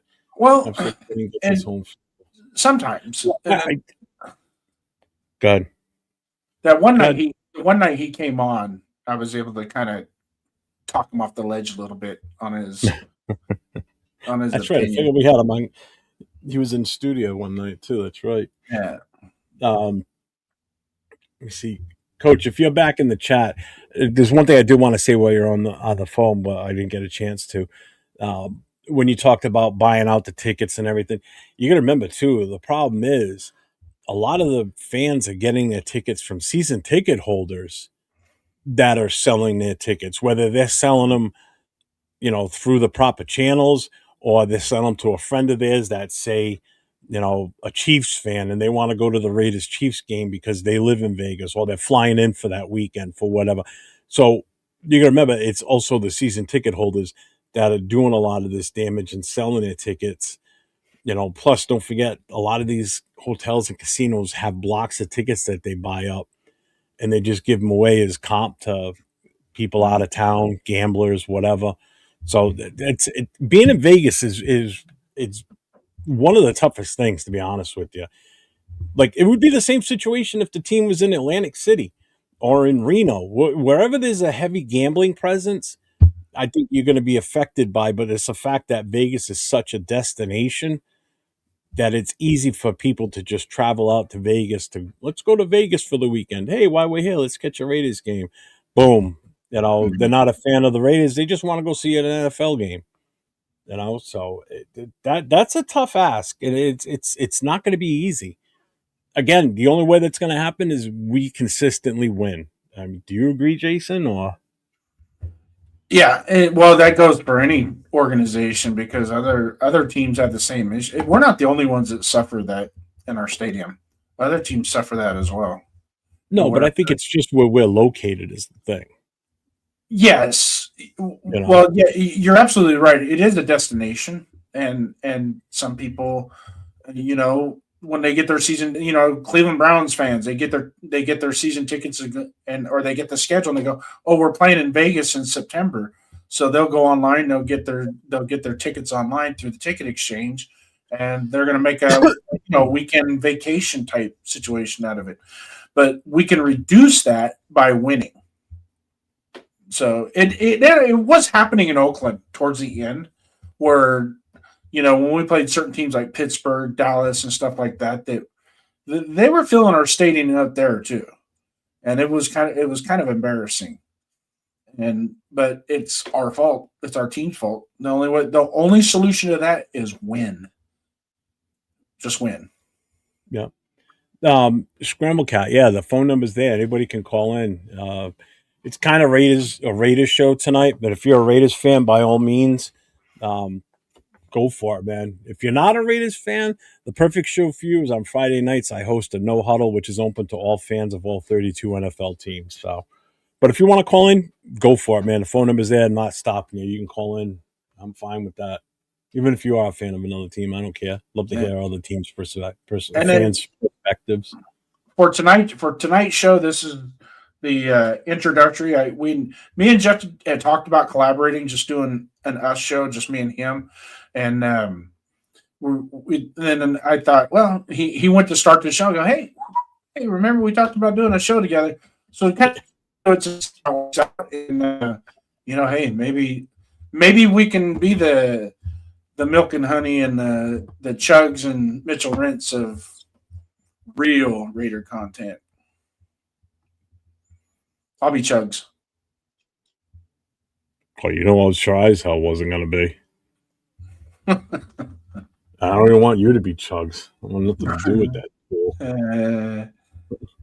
You know what I'm talking about. People saying this kid's name so much in the chat. Please stop, for the love of God.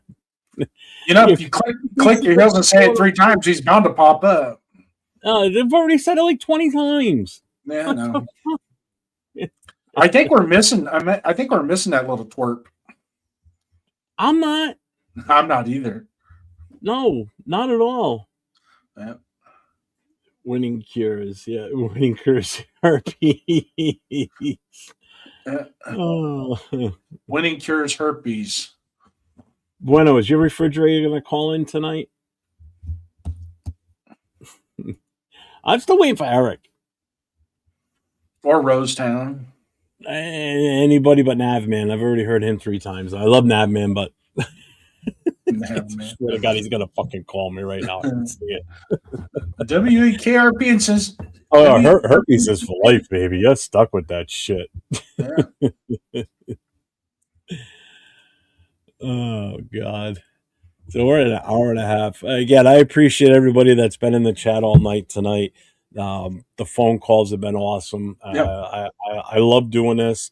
I'll tell you, I did it last night, and I will say right now that last night, taking those phone calls was probably one of the most fun I've had doing a show in a long time. And this is pretty damn fun tonight too. This has been good. It's just another line of things I want to bring to my formats that I run, because the more I get in the chat involved, the better. Yeah. So I want to keep evolving. I don't want to just. I've already seen where I've been so different from a year ago. Like just adapting and moving on. A year ago I wasn't doing shit with AI stuff. Now it consumes so much because it's so easy to help format shit and to work on stuff. Like even the logo I've got behind us right now. I mean, I made that today, last minute. I threw that shit together. Let me see if I can bring a bigger photo of that up, just so you guys can see the actual full logo, because I think the logo looks awesome. I love it. Right. Yeah, let me do this. Pop that up in a second. I mean, feel free to run the chat, Jason, if you want. Well, I'm just in here watching the chat, and I noticed the conversation about Greg Olson. And, we always had that saying, once a Raider, always a Raider. But there's just some people you got to go, whoa, relax. You're taking it a little too serious. Him and Tom Cable's coached with us in 3 different regimes. He's another one. Rob Ryan, he's another one that seems like he keeps coming back. I'm like, there's Rob Ryan. It's like he didn't even leave. Well, I mean, the good thing is Olsen's gone, so we don't have to worry about that anymore. Yeah. I was just looking at the Raiders website. They still have Leonard as a run game coordinator, defensive line. They haven't upgraded him yet. That they won't update. You're looking at the coaches on the Raiders website. Yeah. Yeah. So they probably won't update that until all the coaches are in place. Because it's kind of pointless to just add one, subtract one. So Once they get all the coaches in place, they can hit Control Alt Delete, start over, and fill it all back in. Do they have Kubiak listed as the head coach yet on the website? Oh, I know yeah. they have the press release. Yep. So Yep, well, he's in there.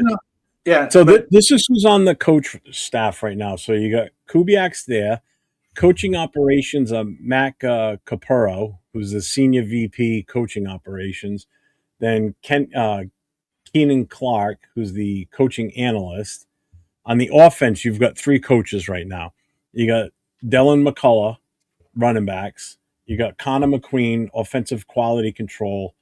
And then you got Luke Steckel, the tight ends coach, which I'm glad he's still there. I actually don't mind him being there.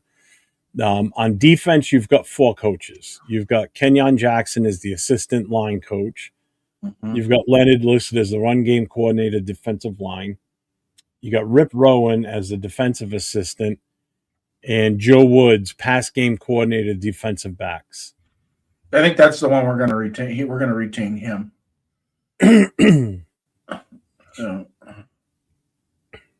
Well, he is still listed there.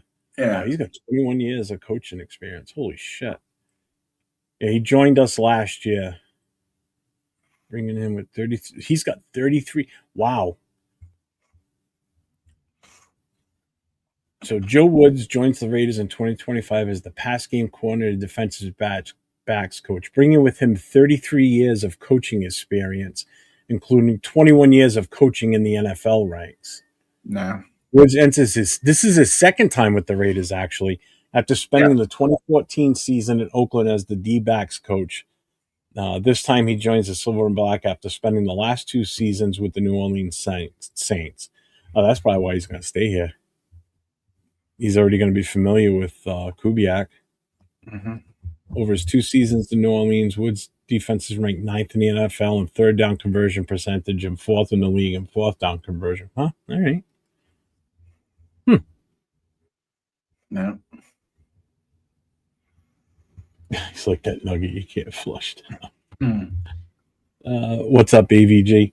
I don't like the DC. That guy was a part of some BS. Maybe Max has more say than we care to admit. I doubt that was the reason that we hired him as the DC because of Max. I don't want to think that's the reason. I don't want to either, but by golly, if that pops up later on down the road, I'm going to be furious. Oh, you know it's going to come out at some point. That's a given. 100% guaranteed. If it comes out. No.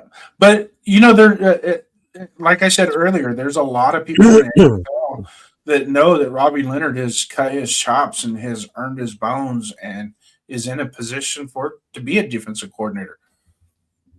So even if Max expresses that, I'm sure there's other ways to test that. What do you think about Robbie Leonard? It's as simple as making a phone call to, like Harbaugh or one of those guys that he coached under and say, what do you think of him? And it's like they all know. They know the guys that are going to one day ascend to that position and be successful. So, we'll take it for what it's worth. Hopefully that doesn't come out, and that's the only reason why we kept him was just to keep Max happy. And I'm sure the hell don't want it to be where Kubiak got trumped on that selection either. Yeah. You know what I mean? Because if that's the case, we are already starting on the wrong foot with this regime.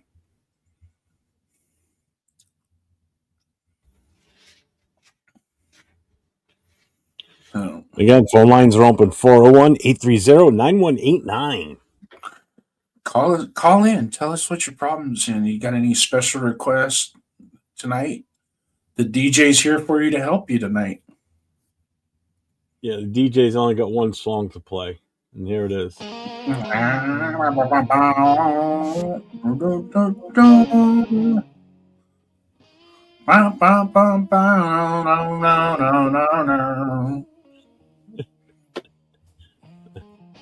the only song I got in this studio right now. On this tab, Yeah. Do you want me to put some media assets together for you, Skipper, or no? If you want, see what we can throw in there. I mean, I got a bunch of shit I needed to throw in here. I just didn't do it today. Yeah. I don't Well, know, shit. we spent an hour before your kids showed Yeah, up, I know. and it was. I think I'm gonna look into it a little bit more. It might be something on my end to correct that as well. When it comes to the Google Voice, What's up, Savage? What is up, my guy? Savage. What's Hey, up? Hey, everybody that's in the chat, on Wednesday nights, it starts at 7 p.m., right, Savage? 7 p.m. Eastern time. It's called the Cage Match. mhm. It's Raider Savage and a gentleman named Asylum. You'll Big love it. sense guy. You guys need to go and watch that show. They're Yeah, on for about 2 hours or so. They finish just in time for Raider Connection. So you can go from one show to the next. You can go watch Savage and Asylum, and then you can watch the Raider Connection with me, Jay from Just Raiders Baby, LV Raider 10, and Leo on Wednesday nights. yeah. You like that? Savage is Savage is a good dude. Asylum, they're good guys. I'd like to get one of them on the Show Me Your Nation, Show Me Your Shield, Raider Nation, Show Me Your Shield on Tuesday nights. Have one of them come on for the fandom portion, especially Asylum. I think he would do good as well, to where we can top it up, so to speak. Oh, yeah. 5 p.m. Pacific, so that's 8 o'clock my time. That's right, because it is 2 hours before we start. So yeah, 8 o'clock my time. So 8 o'clock Eastern, 5 o'clock Pacific. The Yep. Cage Match. Make sure you guys get over to that because it's a great show. So Savage, is this a song you were worried about?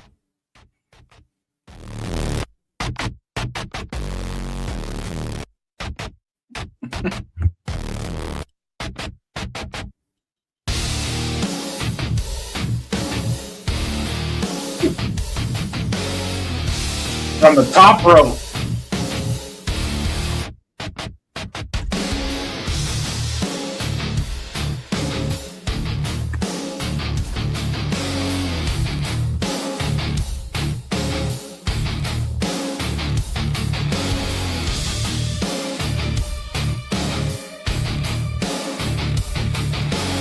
Just a reminder, Savage, while you're in here. I appreciate you being in here.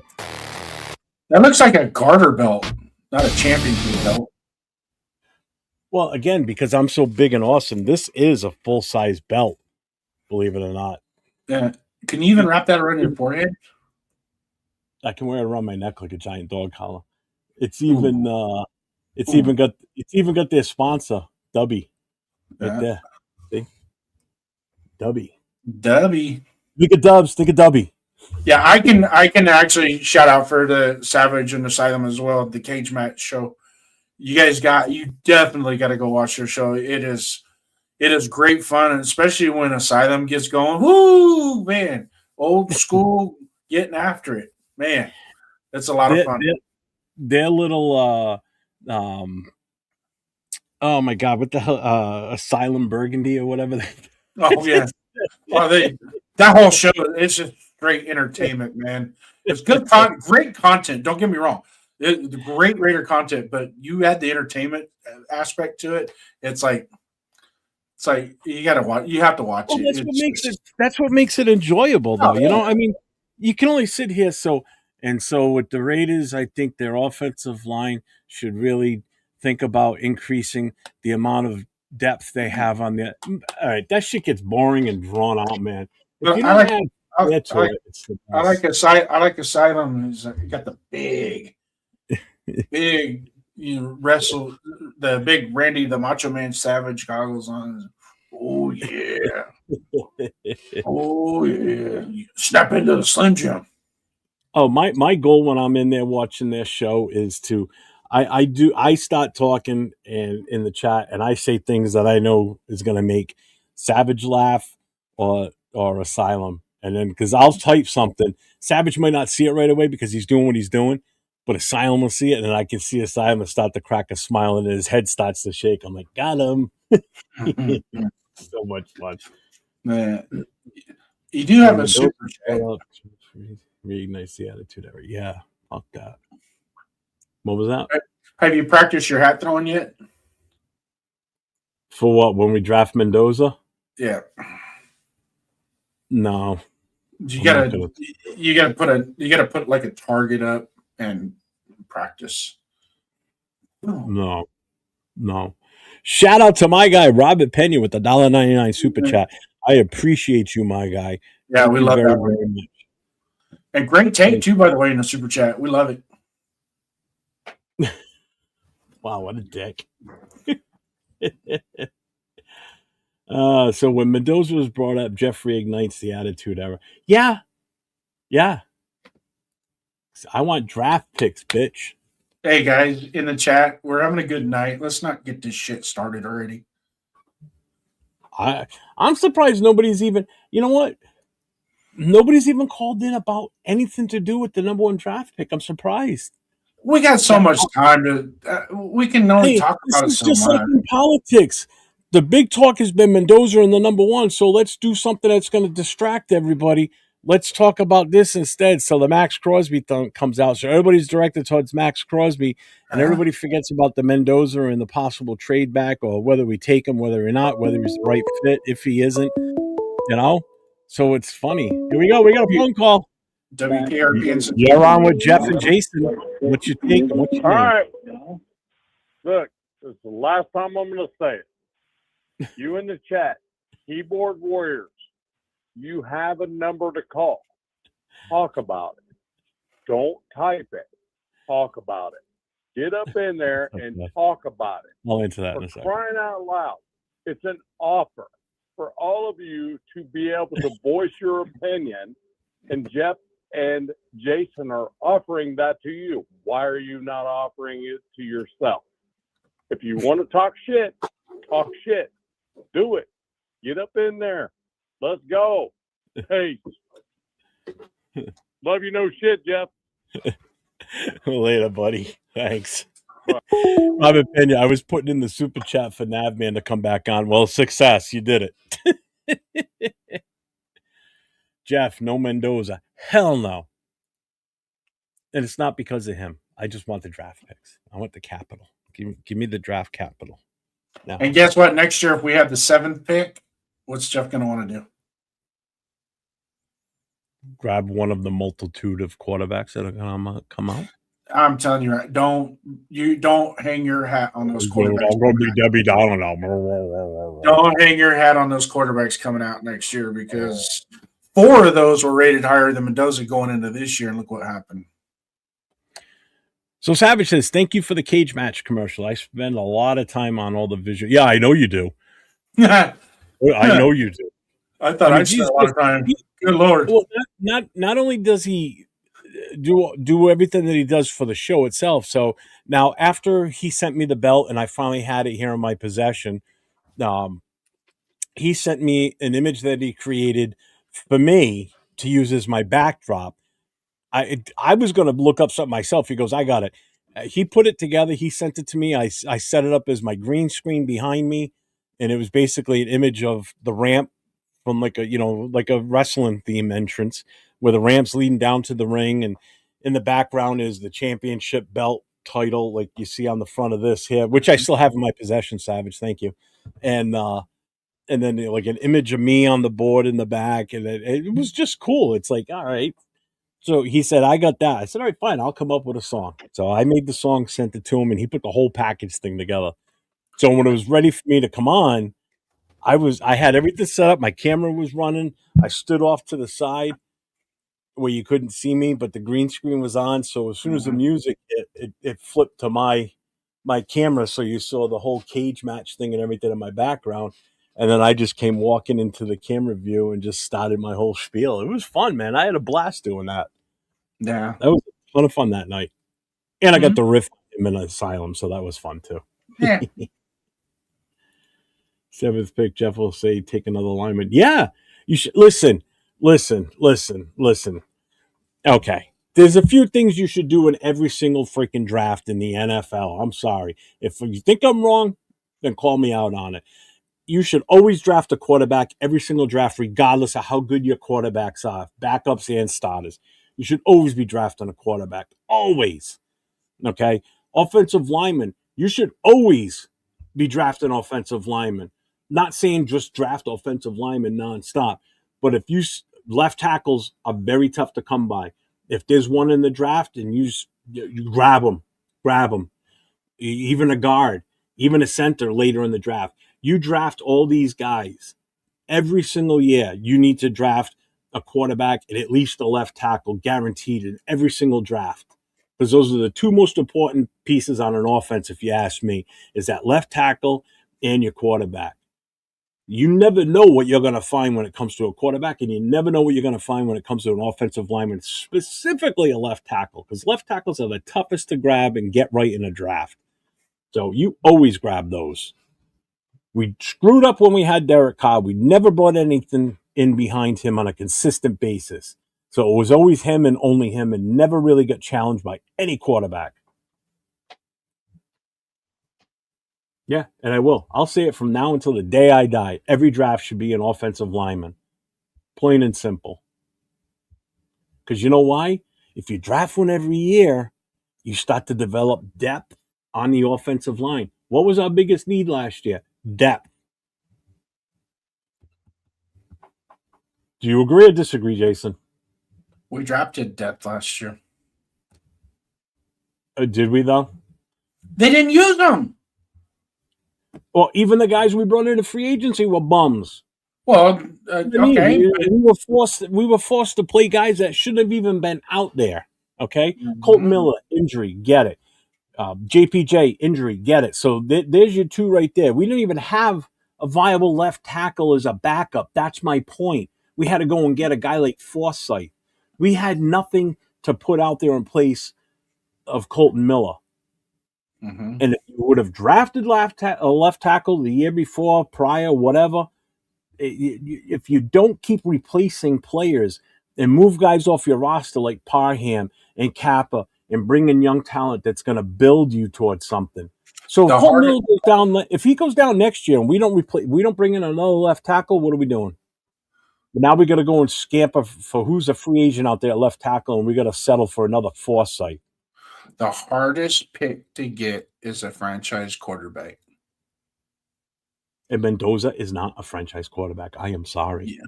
He is not worthy of the number one overall pick.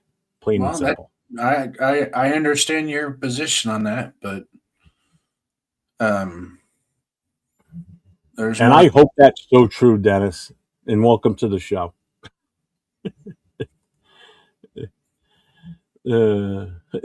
So, but the thing of it is, like I said, when you trade back, what is the plan? If you have a plan, and your plan is solid, then you go with it. That's. But to trade back to get extra picks, that's not smart management. That's not. Why not? Teams have been doing the Browns have been doing it for the last 15 years. Yeah, and they got numbskulls running that team, okay? Okay. Just look at the trade they made for Deshaun Watson itself. How fucked up was that trade? What did that do for them? We don't have Lionel Richie leading our band. Huh? So we don't have a lead singer. We don't have anybody running our show that's doing it right either. So eventually somebody's going to step in. I'll be quite honest with you. I thought Telesco was the smartest drafter we've had. We let him go. Coupon Tom, yeah. I would have been fine if he would have stayed. Seriously, but and like everybody's like, Spycheck trade draft because he comes from that Ozzie Newsome school of thought. You don't trade. He's been a GM for so long too. You don't trade up more than 5 spots because then you're reaching. And you don't trade back more than 5 spots because you're passing up talent that can help your team. We didn't. We didn't add that. And I understand people have their druthers about Mendoza. That's fine. That have your druthers, but I and a lot of people that I've conversed with and whatnot, we've seen it. I mean, I hate to say it. I mean, it's just there's some things in that kid that okay, he doesn't have the greatest arm. All right, well, okay. But there are so many other factors built into that kid that will improve our team immensely. It's a no-brainer. It's a no-brainer.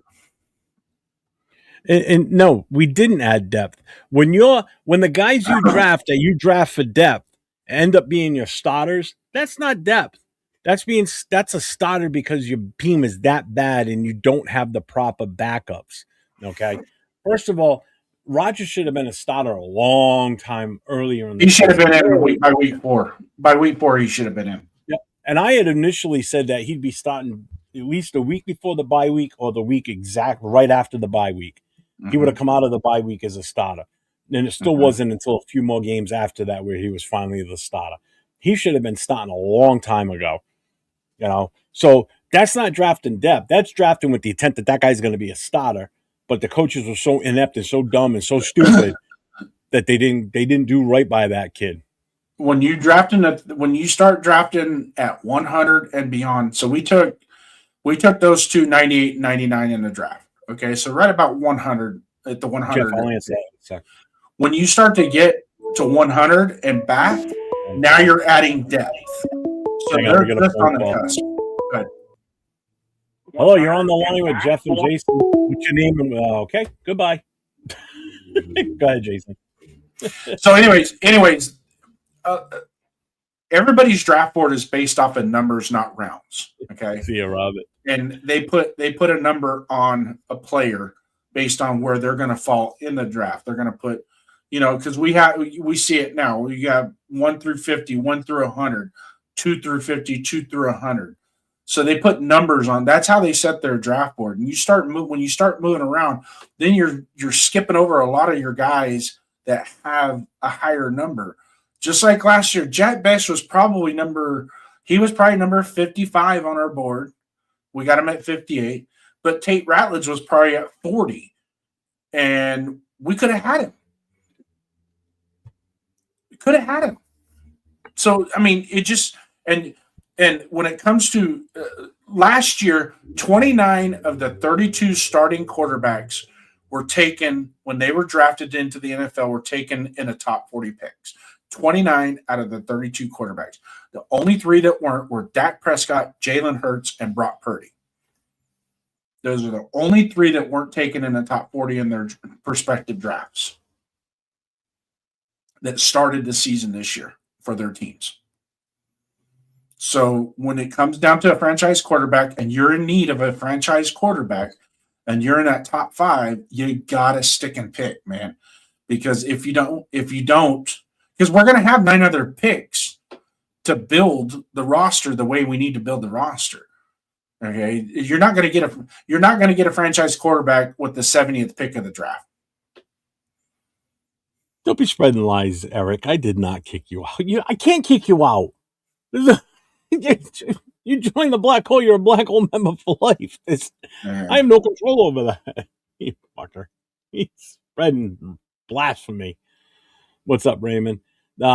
We've talked about this. I don't have an issue with it. I'm okay with the move. Jason, I don't want to speak for you. We'll rehash it again. I'm hoping that they did. I'm hoping they hired him on the merits of his abilities and not based off of somebody's ranting and raving. So the last thing I want to do is a screaming kid in a grocery store hand him a candy bar and give him candy to make him feel better. See, he's kidding. But yeah, and one of the things we did say though too, Raymond, is the fact that because we're so late to the party to fill out his coaching staff, do I feel like it was like, oh shit, we got to hire somebody, let's hire this guy? I don't think that was the case either. I think he had an interview with them and he just shined in the interview, with his prior knowledge and being there for so long with the team. I think it was worth the chance to give him a shot. What do you got to lose at this point? Seriously, No, and I don't think he's a consolation prize either. I really don't. Oh, we got a phone call coming in. This is a Massachusetts call. I know who this is. No. You're on the line with Jeff and Jason. What's your name and what's your take? Oh, my take, my friend, my take. This is Eric, my friend. Here we This is go. Eric. There we go. Absolutely. And Just Bueno, keep in mind, Eric. Yep. Hold on. Just Yep. keep in mind if you have a question directly for Jason, he can hear you, but you won't be Yep. able to hit his rebuttal. So just so Okay, you know. no problem. Yep, no problem. And Bueno, this is for you. Thank you for kicking me in the butt to call in, Bueno. Thank you. I've been saying So for you to listen. call in all night. So Jason, Jeff, as you and I have been talking the past few weeks, was really made my points when I've been talking to you. He made them much more clearer. Absolutely, I was agreeing with Jason. I just wasn't typing it because everything he was saying. If we trade back, what is our plan? For years, as Raider fans, we've been saying quarterback. We need a quarterback. We need in the past 10, 11, we haven't had a quarterback. Now, we have an opportunity to get one. Now, again, Mendoza could be a product of his just the offense where he played. And who knows? We don't need him to. He might not turn out to be a Mahomes. He might not, or Manning. That's fine. But if he's steady and we take him and he's good, just good, with the talent we already have, we got Bowers, we got Genty. I know you love this guy. Tucker can be good. I knew that was coming. Oh, you knew that. You know. You was going to say trade Tucker. You knew I had to say that. But let's be honest. Watching the Super Bowl with Kubiak, he will use your favorite player, Tucker. But everything Jason said, really, just a few moments ago, was great. If we move back, what is the game plan? I mean, I'm not saying Mendoza is, we take him, and I want us to take him. I am not saying, hey, 2 years, he's Mahomes. I'm not saying that. But I feel he can be good enough with Kubiak, and maybe he doesn't have to be great, because Leonard, even though I'm not 100% on board with this, but if Leonard can help turn this defense around, maybe it's one of these where we score 17 to 20 points and the defense carries us because Leonard kind of turns us around, right? And then, Jeff, what I will do is I will buy you a Mendoza shirt. Bueno, how about you and I chip in and we buy Jeff a Mendoza jersey? But, but seriously, like I said, I thought your buddy there, Jason, made valid points, and he's kind of on board where I think Mendoza should be the pick. And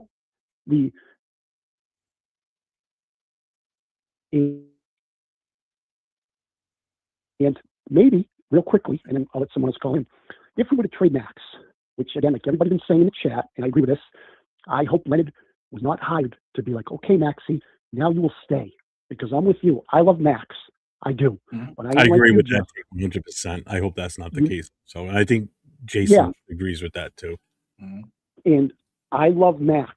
I would love him to stay, but I'm not tied to him. If he goes to another team, I will still love Max Crosby. I will, because the guy plays the game like you're supposed to. He does not, since we've had him for 8 years, we've gotten blown out, or we lose more games than we win. But the guy plays to the very last play. Exactly.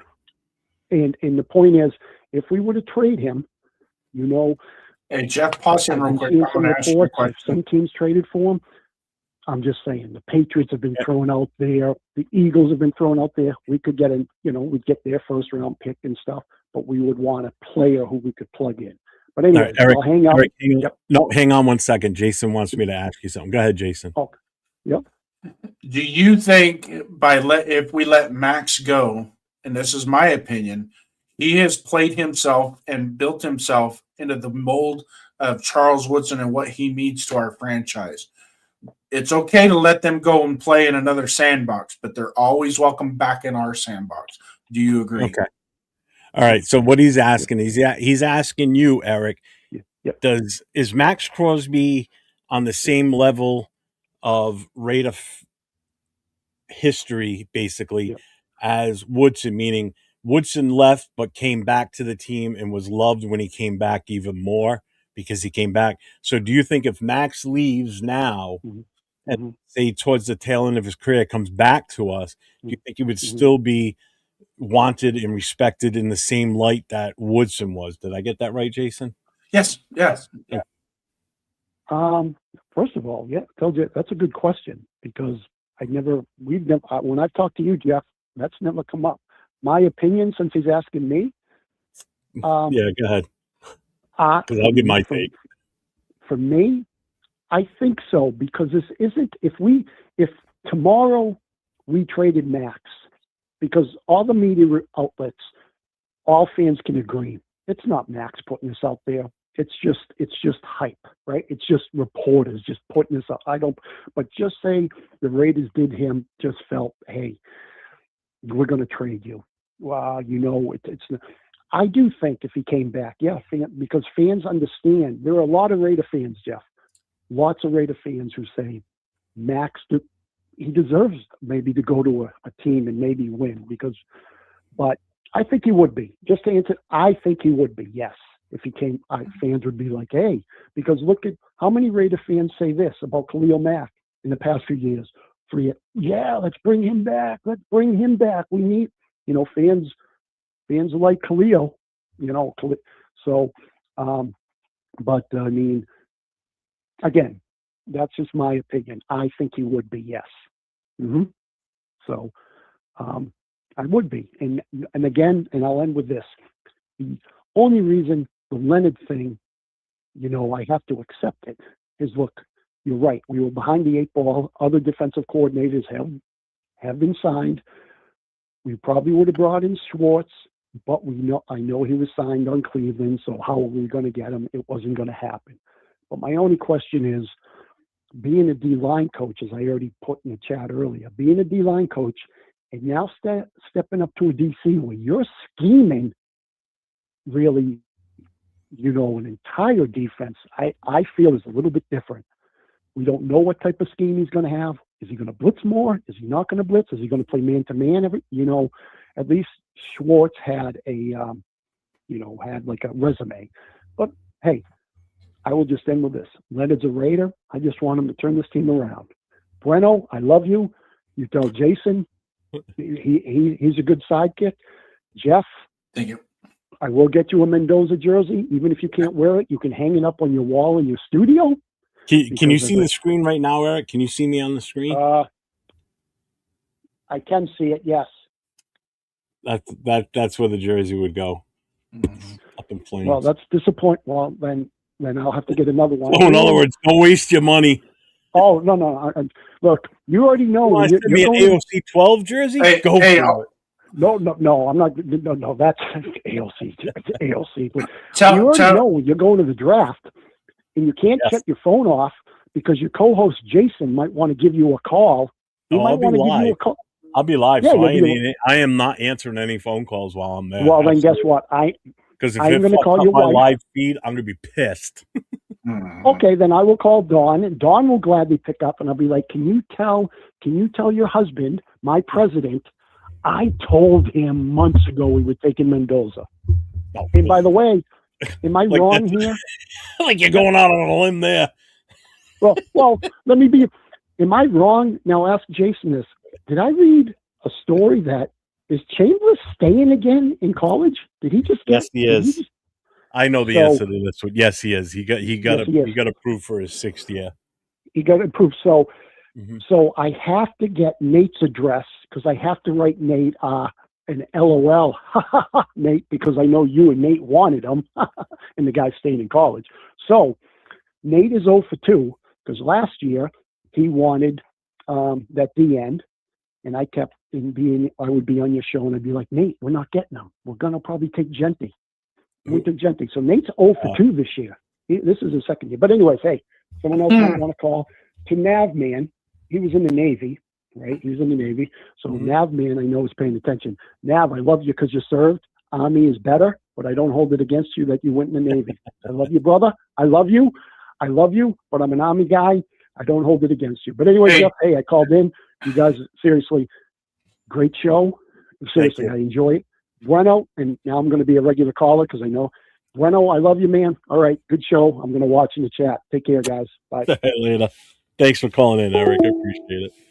Good call. Hey, I'm just gonna bounce off of him real quick, Eric. I hope you're still watching the show. You're watching the live feed now, and we didn't get it. It's kind of hard for me to talk directly to you. I gotta Got a go. onesie. I gotta go through Jeff, and saying this, he's not going to repeat it, so we'll just do it now. Is everybody in the nation this time next year? Jeff will be buying a number 15 Raiders jersey on his own. Hell no. A Hostella one, maybe. Not a fucking Mendoza one. So you're absolutely gonna if the kid comes in and does exactly what we want him to do, Again, you're not do gonna you not listen when I talk? you're It not has gonna nothing jump. to do with him himself.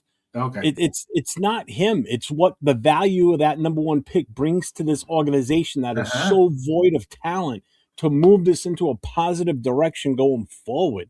Has Mhm. nothing to do with his ability to play the position. Has everything to do with building this team to the future, not taking a shot with this kid. Because again, if it doesn't work out, what a wasted pick. Seriously. And yes, I know if we pick someone else at number one, and it could also not work out in our favor. But there's a lot less risk in You know taking, what? say, You know what would yeah. suck even worse is if we trade back, got 2 and 16, and with the 2 and 16, those two guys suck worse than Tyree Wilson. That will hurt worse than if we just stick and pick and then we get what we get. Here's the What are thing. the odds of that? And first of all, I never buy. Listen, you're never going to see a fat ass like me wearing a quarterback jersey, a running back jersey, or a wide receiver jersey. You're I'm going to wearing see me wearing Legends. anything from a tight end's number to an offensive lineman or defensive lineman, possibly also a linebacker. Other than that, that's it. If it's too far outside the trenches, I'm not wearing it because I learned not I learned a lot. how goofy would I look walking around wearing a freaking or Ashton Genty jersey? Well, that would be a you very guy big that's number about two. this tall, weighs about 220 pounds or 215 pounds, along with a guy that's 6 feet tall and weighs about 400. Yeah, no, not happening. Jeff, me and you, this is me, this is you. We stick to the Legends jerseys. Let That's the just it. young I don't buy New Jersey. if the young bucks want to get the new jerseys, the Genties and the Bowers and things like that, that's their era. I support you 100. Yeah. But my era is the number 75, Greg Townsend, Lester Hayes, those guys. I learned my lesson the hard way. I buy a Randy Moss jersey, and 3 days later, he's fucking traded. You know what I mean? And it's like, so I learned my lesson. This is the part that kills me is everybody's got this narrative. What's up, Panda? Jeff gonna get some Mendoza stickers to put on his fridge, and no. But here's the problem, though, because I don't want him at number one. Everybody's writing this narrative that I don't like the kid and I think he's a bust. Blah blah blah. That's not what I'm saying. I'm saying that I don't think he's the overall number one value at the number one pick, and we could do so much more damage in the draft if we were to trade back out of it. That's all. And I'm not the only one that says it. But why is it when I say it, everybody gives me shit? 805 says it all the time, and I don't see people giving me shit. 805 has changed his tune. Since when? He just did a show the other day and was saying it. Yeah, and I watched him, and he's come to realize that there's some other things that he's seen that is a little bit different than what the perspective he put out there the first go round. And so, and there's a lot of other things that go into that selection than just his arm talent and his, he doesn't have good pocket. It's not a lot of this stuff that his deficiencies are very coachable. Because if you go look and you look at other players that were drafted in the top 5, their scouting reports are going to look just like Mendoza's, identical. So, and this whole RPO stuff that he runs nothing but RPOs. No, that's not true. Okay, he ran a lot of pro style as well, and he ran Spider 2 wide banana against Wisconsin for a touchdown. All right, Chewy. Fuck what anybody else says. Have your own. I have my own opinion, but it happens to be kind of the same. But see, here's the. Stop for a second. Let me have my moment. Okay, 805 would break down why he doesn't think he was that. I don't break it down like that. I'm thinking of it just long term for the team and what we bring in for talent versus going for a quarterback with that number 1 pick. That probably won't even start this year. So how is that value overall with the number 1 overall pick? And first of all, you're going to draft a quarterback. His expectation by being the number 1 pick overall in the draft is up here. Okay. Well, what happens when he plays down this level? People are going to have a fucking fit. You know, people are going to turn on him in a hot beat if that's the case. When you could have so many other different players that builds towards the future. You got to remember, we're at a pivotal point with this organization. We got a brand new head coach. At the same time, we've never had this happen before where we needed a brand new head coach. We have the number 1 overall draft pick at the same time as also having a brand new head coach coming in. Okay. You've got a second-year GM. Okay. You got an owner that's a former football player, the greatest of all in his position, as much as that hurts me to say. Okay. So we're at a pivotal point. We are at the point now where there's going to be no stones left unturned when it comes to vetting these players, vetting coaches, and moving this team forward in the proper progression. And if it means losing a guy like Max, because again, let's face it, Max is not part of the future of this organization. He's here short term from here on out. Whether it's the end of this contract or we re-sign him for 1 more, he's not going to be here when it comes time for us to be thinking about winning Super Bowls and getting deep into the playoff runs. Just not going to happen. And real quick, Jess is in the chat. So Chewy's Raider coverage. Make sure you guys go check his channel out. He just hit 500 the other day, so shout out to Chewy. Congrats on that. I do appreciate you. You know that. So make sure you get over to Chewy's channel. Make sure you get over to 93 Navman, Raider Shield family. And at the same time, don't forget my guy next to me here, Jason Downs. It's Raiders First Downs. He does a show on Tuesday nights with Donuts Duncan where it's called Show Me Your Shield. And he'll be my regular. Him and I will be together on Saturday nights going forward for now, unless we change it to another day. But right now, that's what this is going to be. Actually, this would work out good comes the season. You know that? Because now we're on Saturday nights and we do a phone in like this on a Saturday night before the game. And we can get guys in the chat to call in and give their take on the game for that weekend. That's going to be fun. Because you're going to have some great takes. You're going to have some great conversations once we're deep into the, once we get into the season start. And even during training camp, free agency. I know you asked earlier about dates too, by the way. I do have it up. A free agency signing period begins on March 11th. So March 11th at 4 p.m. is officially the opening of free agency. But from March 9th to March 11th is the legal tampering can conduct, where they can reach out to prospective unrestricted free agents and talk about contracts or whatever. So when March 11th hits, that's why there's so many signings sometimes on the day that free agency opens, because they've already had these conversations with these teams, which is why it's imperative that we get the rest of the staff together fast, because we're less than a month away from that happening already. But Jeff, just in all fairness, I get you, Jeff. I have no qualms with your takes either on how we should go about the draft. I don't. I if for some reason they come in and they go, you know what? He checked every box during our evaluation period, but there was just 2 boxes that he left unchecked that we just cannot pull the trigger on it. And they were apprehensive. But as long as their plan is, now, first of all, the pick is not for sale, right? You never advertise that pick is for sale. You let them come to you. You don't. Yeah, you don't. You don't be going, hey, anybody want to trade up and come up and get this draft pick and give us some of your draft capital? Nah, that's not you. No, I mean, literally, if the Jets called and said, hey, we'll give you a number 1 and we'll give you our number 2, we'll swap, and then we'll give you our 33rd pick and we'll give you a first round next year. Thanks for calling. Hang up. Let the next phone call come in. Because the Jets if they want Mendoza, they'll call. They'll call back. All the way up till about 10 seconds before the time expires. They'll call. If they want Mendoza, they'll call. But here's the flip side of that. And Wasted brought this up last night in the chat, and I was thinking the exact same thing before. Is why would the Jets trade Sauce Gardner and Quentin Williams to get draft capital just to turn around and spend it on one draft pick? That doesn't make sense. That'd be the stupidest thing in the world for a franchise to do. In all honesty. Yeah. Maybe not.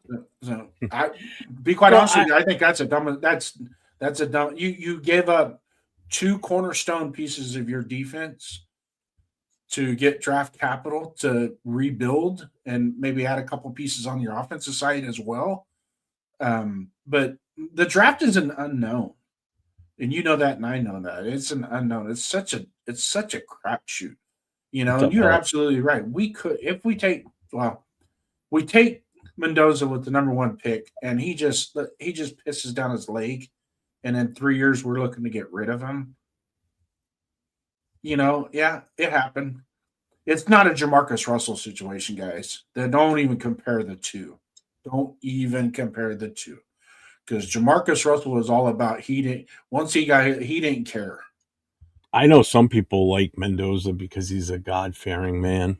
He loves God. Well, and supposedly in some cases that's the only reason some people want him. It's like, are you kidding me? It's to your choice what I don't care about the religious side of it, but it's like, well, there's some people that give me other reasons why you want him other than just that. I mean, there's got to be more reasons. And it's funny because I've heard some people say, well, he did win a Heisman. Okay. And he won the Heisman. Okay. I don't, he's one of he won the national championship. Okay. And that's like, to me something else. To me, what he did in the last 6-7 games of the season is more important than him winning the Heisman Trophy. To me, the Heisman Trophy. There's sometimes I forget he won the Heisman Trophy when I'm watching some of the videos. He shouldn't have. I don't think who else?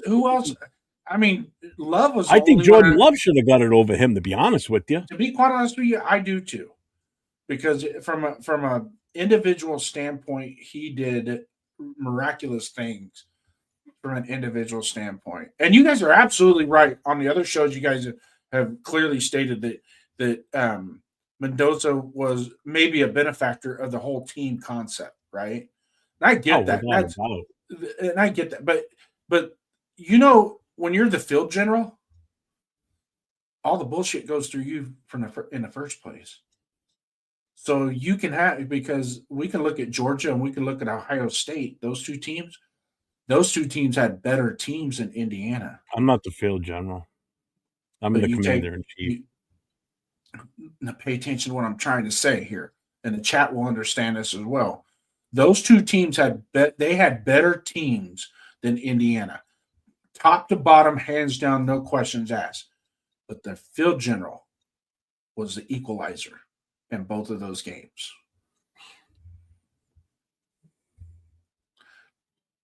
He might not have put up all the beautiful stats and all that. He wasn't asked to. He was asked to do a job, and he did his job, and he did it to the best of it, and he did a damn good job. See, that's a bad attitude, though, right there. At least we tried if Mendoza doesn't work out. Okay, well, everybody's high on CJ Stroud. How's that working out? Answer the phone call. You're on with Jeff and Jason. What's your name and what's your take? Yeah, I'm George. So pretty much the Raiders, they've sucked all my life. I was maybe in elementary when the whole Tom Brady, that I guess they were good at those years, but I hardly remember. Then they were good like some other years when the quarterback got hurt. So I'm just a traumatized Raider fan. If they have the number 1 pick, I'm pretty sure somehow, some way they're going to screw it up. Now, having said that, there is no way they can take this kid, Mendoza, if they have the number 1 kid. Who else are they going to take? Are they going to trade it? It's not like they got some genius GM. We know their front office is a mess. It's not like they're going to create this defensively good team and have some picks out of nowhere. They have to roll the dice.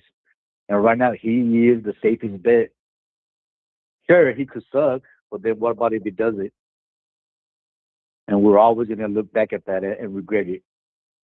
So right now, that's the only way, and then figure it out to all the other positions with all the other players they have.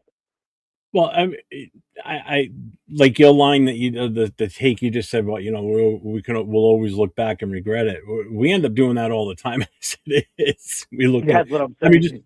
just look at last year's draft. How many of us regretted us taking Jack Betch? A lot of us.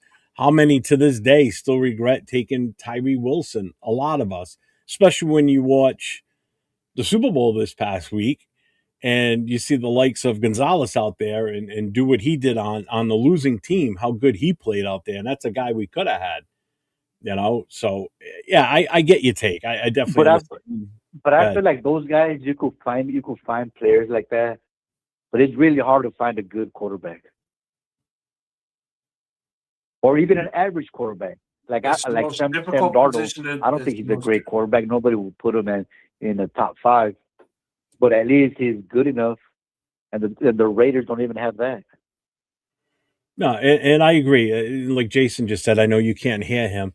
In my opinion, there's 2 positions that are the hottest to draft and to hit on right away too, because sometimes there's just not that many of them, and that is definitely a quarterback because it takes a special type of kid coming out of college to be able to adapt immediately to NFL style. Do I think Mendoza can do it? Yeah, I do. I don't dispute the kid's talent. Okay. And the other one is left tackle. That's another one that's extremely tough to come by coming out of college. You've got some good ones lately that have come out. Sometimes look at Colton Miller. As good as he has been, when he came out in his first year, his rookie year, was not a good year. He looked horrible, but he grew into that position. I trust me, if we draft Mendoza, I'm behind him 100%. I want to see him succeed because if he succeeds, the team succeeds. I'm happy. Everybody around us is happy because we're winning games. Look, man, I'm so traumatized. I'm such a traumatized fan that last year I wanted him to freaking to pick that Sanders kid. I can't pronounce his first name. Whatever. The Sanders. Yeah, I just wanted something to look forward to. And right now, it's like at least give me something to look forward to. That's all I want. Forget going to the playoffs. I just want something to get excited about. That's how traumatized I am. No, and I get it. We all are. I mean, Jason and I. Look at us. At our age. I mean, the last time we saw the Raiders win a Super Bowl was 40 years ago. It goes all the way back to 1984. That's a long. But I mean, you guys had a good run though in the early 2000s when they were good, right? Yeah. I mean, yeah, we were good, but yeah, we got to the Super Bowl, but we got destroyed. So I mean, we have seen success since those our actual winning Super Bowls, but nothing sustained that's been long term. Yeah, man. Hopefully they do it, man. Hopefully, because right now even the fans, somebody posted. I've been looking at videos. I don't know how true they are, but they're saying that that there's more fans of the other team out there in Vegas, which is crazy, right? The Raiders are one of the hottest teams out there, along with the Cowboys, Niners, and so on. Well, we still are, but I think because of right now where we're located, and again, the team's been so bad, it's tough to attract fans when the team is every year been this bad. Fans don't want to show up. In all honesty, it's actually in some cases cheaper to go to a Raiders away game than it is to go to Vegas and watch them play at home. Yeah. Me, I was able to go to 2 games last season on the road. I live in New England. I'm over in Rhode Island. So I was obviously went to the Raiders Patriots game when they came here to New England. And then in December, drove down to Philly. My wife and I, we went to the Philly game. So I got to see 2 games last year. And either way, they were both still cheaper combined were cheaper for me to do than flying out to Vegas to watch them play at home. At least I got to see last year, so I'm good. Yeah. But thanks a lot. Like I said, man, just take that kid just to give us some excitement, then figure it out the rest of the draft. Do your magic somehow, some way. But Yeah. that's my take, guys. Have a good one. Great show. All right, man. I appreciate you Good call. calling in, man. Thanks. Good call. Hey, I brought up Chewy's take here, and it kind of in that same ballpark. And I'm going to throw a little. We're going to go back in time a little bit. What's up, linebacker? You? I see you, brother. Welcome in. What's up, linebacker? I'm going to go back in time just a little bit with that. Is Joe Montana without Bill Walsh? Oh, you already said this to me. Yeah, but in case anybody else hasn't heard this, is John Elway without Mike Shanahan? Is Rich Gannon? John Elway's a pitcher in baseball without Shanahan. Well, no, because Shanahan didn't come along until later on. You got to remember I know. he had. I know it's a joke. Yeah. Okay. Anyway, so The then firefighters have senses of humor. Cops don't. This was serious. Well, you guys only laugh at your own jokes because nobody else will. No, because we're laughing at you. See, that's what I'm talking about. It's like I'm only laughing because I feel sorry for you in this moment. Why? Why do you feel sorry for me? But anyways, you throw Gannon. Rich Gannon is not Rich Gannon without John Gruden, correct? Brett Favre is not Brett Favre without Mike Holmgren, right? Peyton Manning had his most success with Tony Dungy, correct, as a head coach. Not necessarily the offensive guy. Overboard with some of these guys you're calling out. What I'm saying, and I've said this before many a times, it's like a fine wine with a meal. You have to be able to pair that fine wine with the meal. If and I'm saying if, I'm not saying it's an absolute, but if Mendoza and Kubiak could be paired together, that could be something special. And it could be something special. I mean, it's just, but until we actually, I don't know. I don't know what our plan is at quarterback because right now we have Geno Smith and Aiden O'Connell, and I don't feel comfortable going into the season with those guys. Now, if they in free agency they maybe pick up somebody that Kubiak feels more comfortable with from a veteran aspect, I'm good with it. I'm still going to root for Mendoza wherever he goes. Trust me, because the kid is he. You know, I rooted for Cam Ward. I root for him. I root for Jaden Daniels. I didn't like Caleb Williams until this year. Then it's like, there's Bryce Young. I actually wrote Bryce Young. I thought Bryce Young was done going in at the beginning of this year. I thought, that kid's, and then all of a sudden it clicked and he started playing good.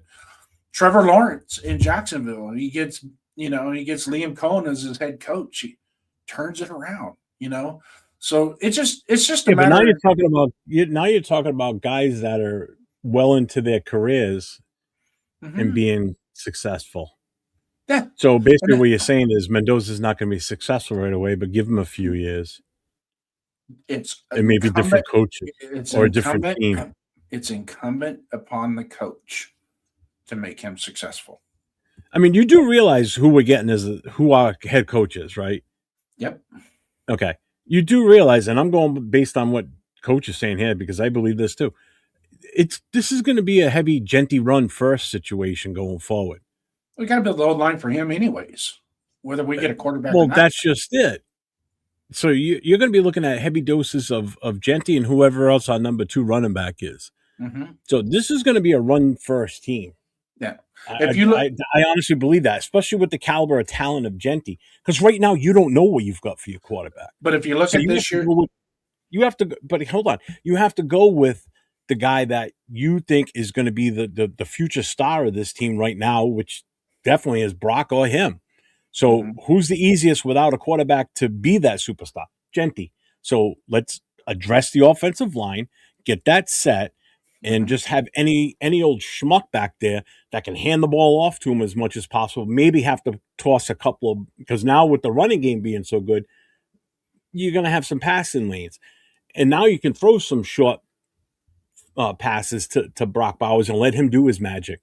Don't expect doing deep passes down the field with this offense.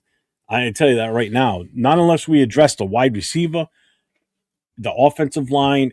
There's so much that has to be addressed this draft, and it's just it's brutal how we could, if we don't do it the right way, we're going to be set up for failure again.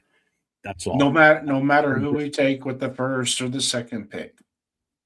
Not if we take a quarterback with that first overall number one. No, there's no offensive lineman that's worthy of taking with the second pick right now. I never said there was. I've never said there was. So, there's defensive players you can take, which would make trading Max off a little bit better. Okay, then why don't we just take our? I want as many first round picks as we can get this draft, and as many as we can get for next year's draft too. I get it's going to take three. It's going to take 2 or 3 drafts and free agencies to get this team to where you want to be as far as being competitive in our own division. Because don't forget, our division's not going anywhere. These coaches are still going to be around for a few more years. Their quarterbacks are all still going to be here for a few more years. Their everything you see right now on those 3 teams in our own division, they're not going to change much from now until then. So here's my formula. If we hit on 2 picks in this draft, and we hit on 4 free agents, that's 6 players. With what we already have now, with better coaching, you're going to see a big difference. Huge difference. Huge. Absolutely huge difference.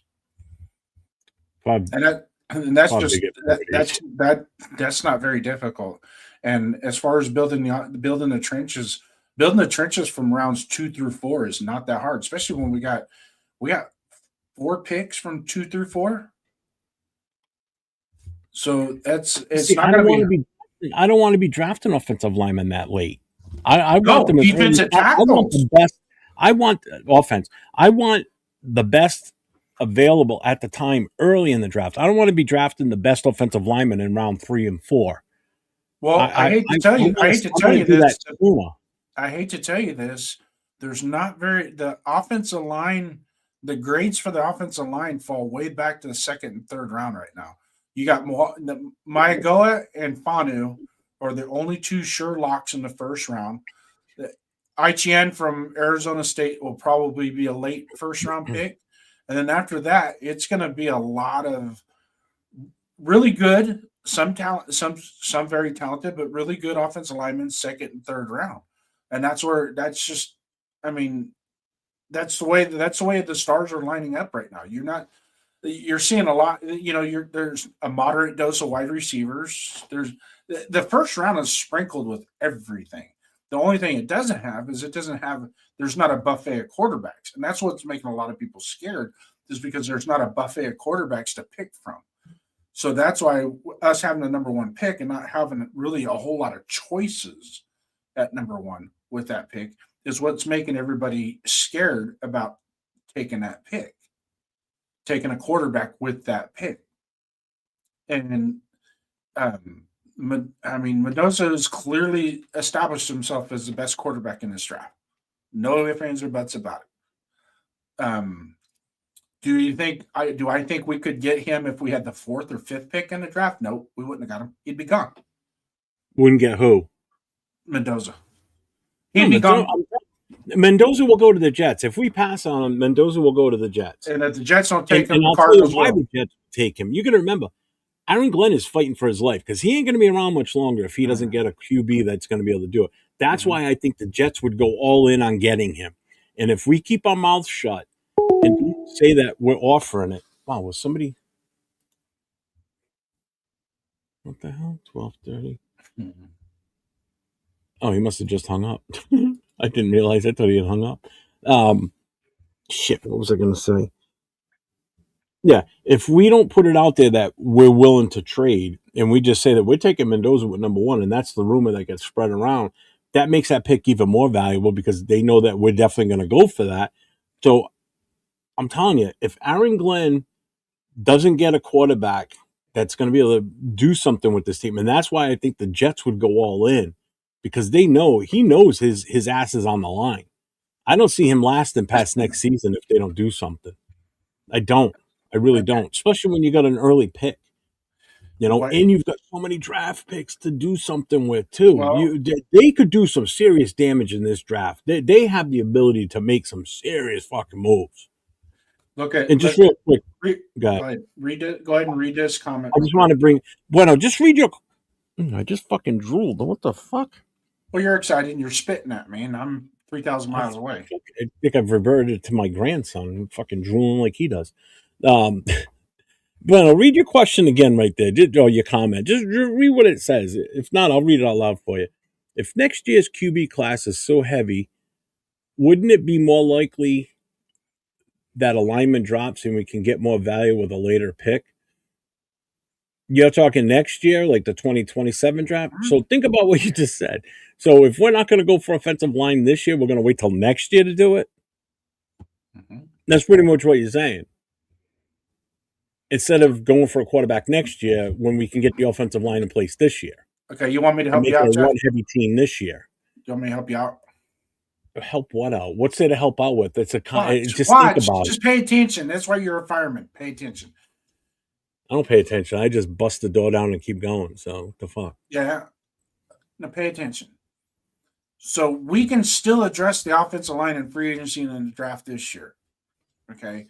We take a quarterback number one. There's a plethora of linemen that are going to be there at the top of the second round. We can take with 36 and we can take with 67. They're going to be there. Trust me. And these are really good players that can start right away.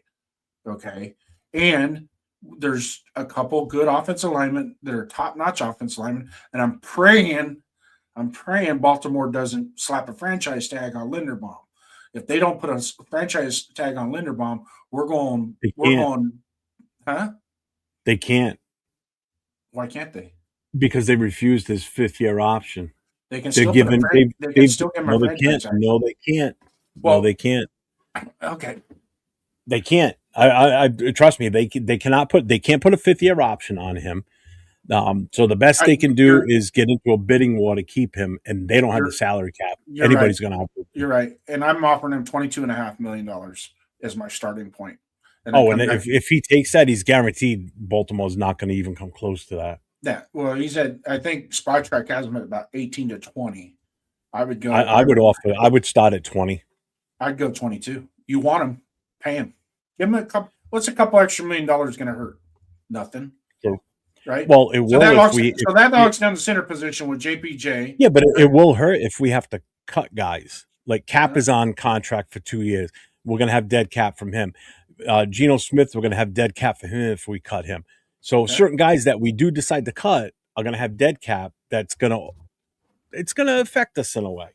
Yeah, but that extra $30 million that the NFL just gave us on the salary cap kind of alleviates that just a little bit. Well, also, if we cut Geno, that means that we're bringing in another veteran that we're going to pay more than what we're paying Geno, which drives me nuts. Why people are like, well, let's cut Geno and bring in Kirk Cousins. Are you serious? So you're going to cut a guy and bring in another guy and be on the hook for this guy for another year and still pay this new guy? Now, that doesn't make sense. So bring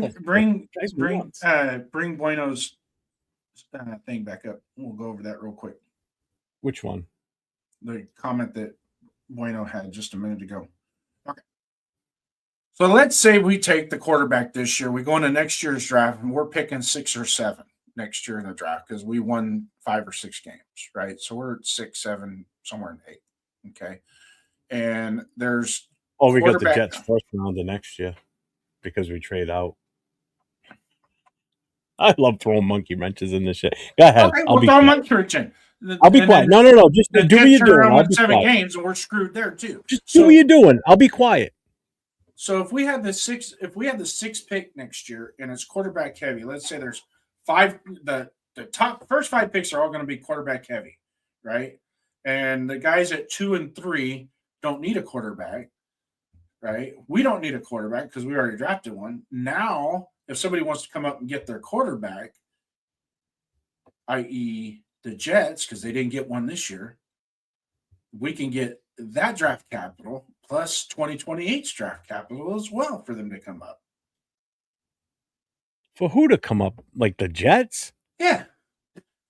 Dude, if he doesn't, I'm telling you, if they don't get a quarterback this year, and if it's not Mendoza, Aaron Glenn ain't going to be there next year, and they're going to be starting fresh all over again. Mendoza is not going to turn a team around that fast. No. Oh, I'm sorry. What did you just say? CJ Stroud, and Jane Daniels. No. Anomaly. No, now you can. Now I'm going to talk. You can go back now. What did you just say?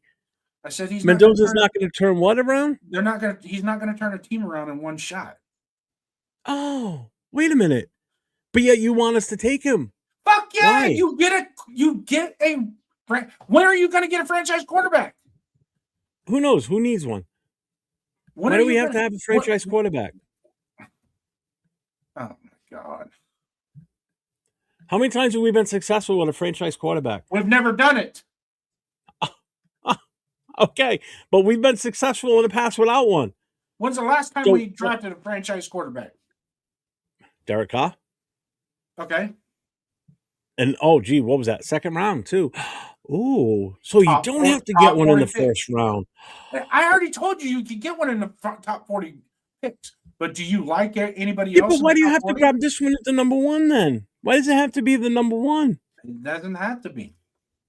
Then why are you pushing for it? But we need to get a franchise quarterback. But do we though?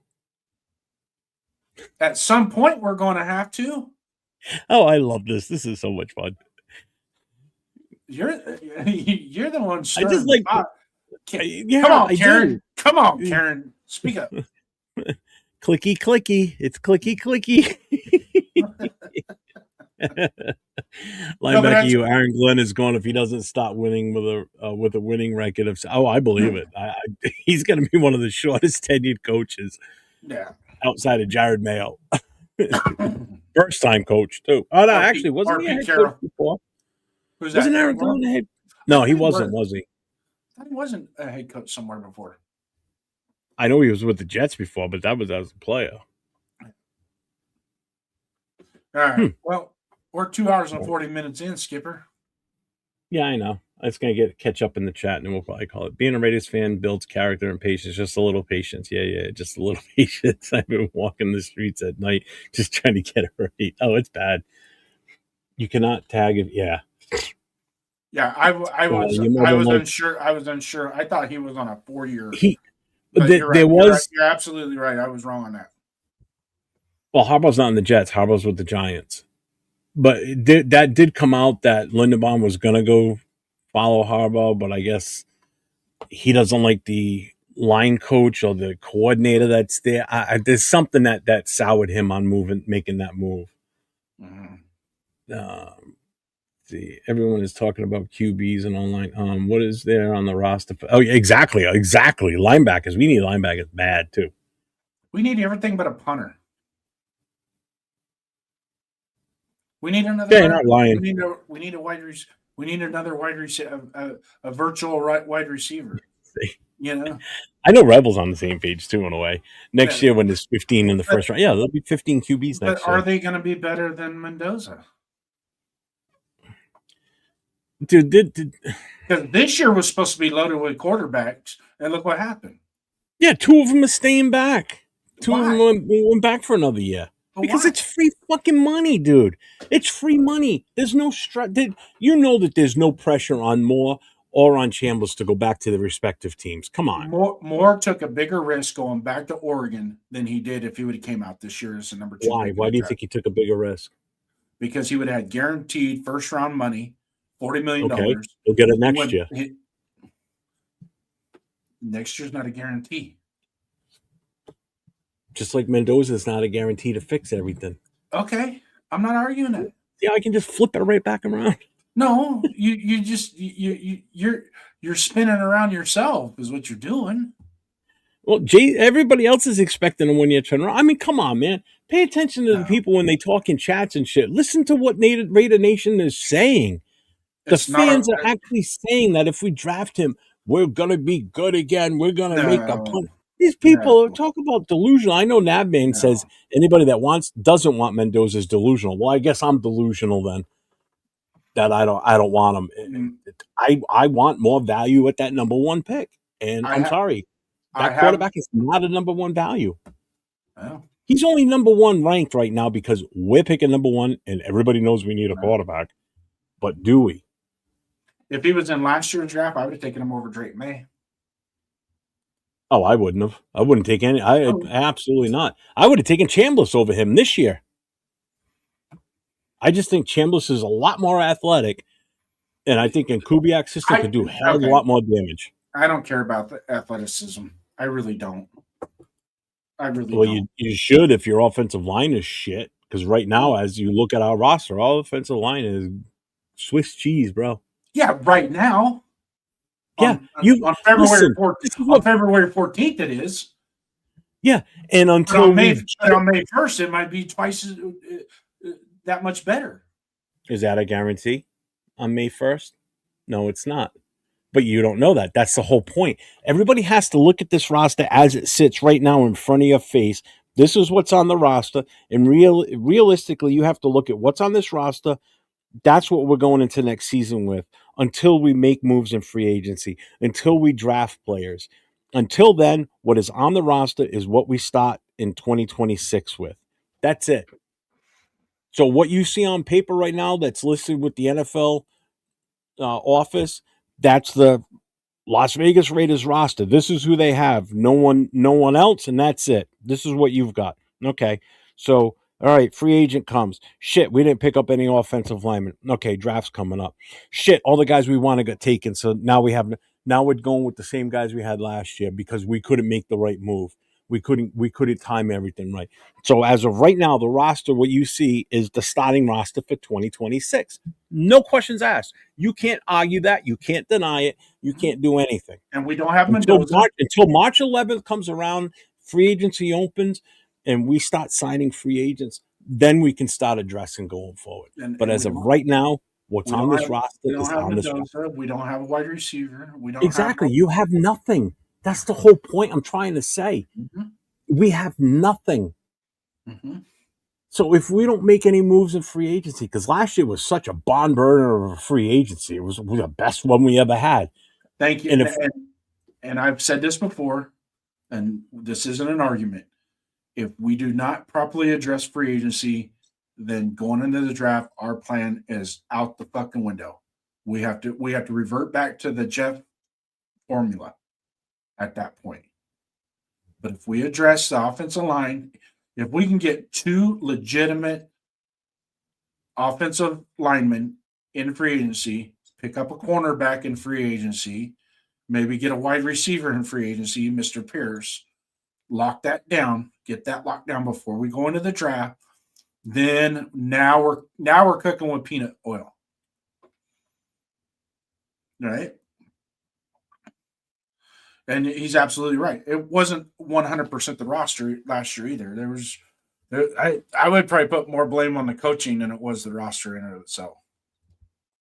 Oh, without a doubt. I especially again, know what we know now, what that offensive line went through. That's actually absolutely and disgusting.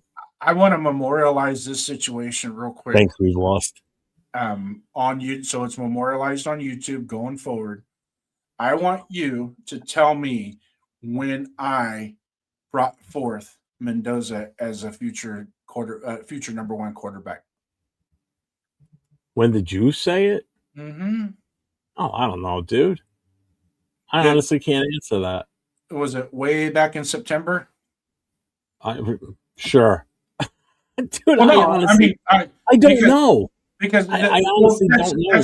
That's just it. The point I'm making, and I remember it was on a Saturday when we did the last call on Saturday night.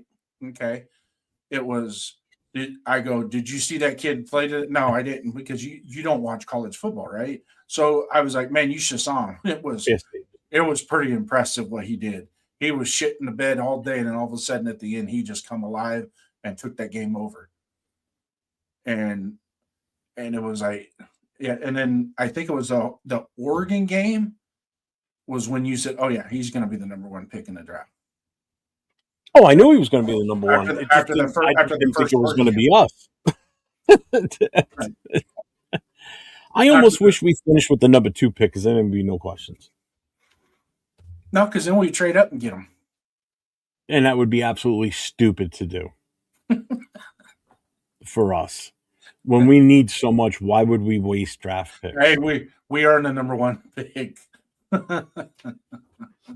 Because let's face it, if we would have gotten Jaden Daniels at AP, not come in and won 5 fucking games. I'm telling you, if Mendoza was there at number 6 and we had the 6th pick and we took him, there's already less pressure on the kid because he's not the number 1 overall, looked at as the savior of Raider Nation. Which is how people address him right now. They just think he is him. He is it. He is the Messiah. He is everything. I mean, Jesus Christ. There's people selling T-shirts and jerseys already with Mendoza on them. We don't even have them yet. We haven't even draft hasn't even come. It's still a month and a half, 2 months away. Oh, I know. And people have got jerseys with the. How do you know he's going to wear 15?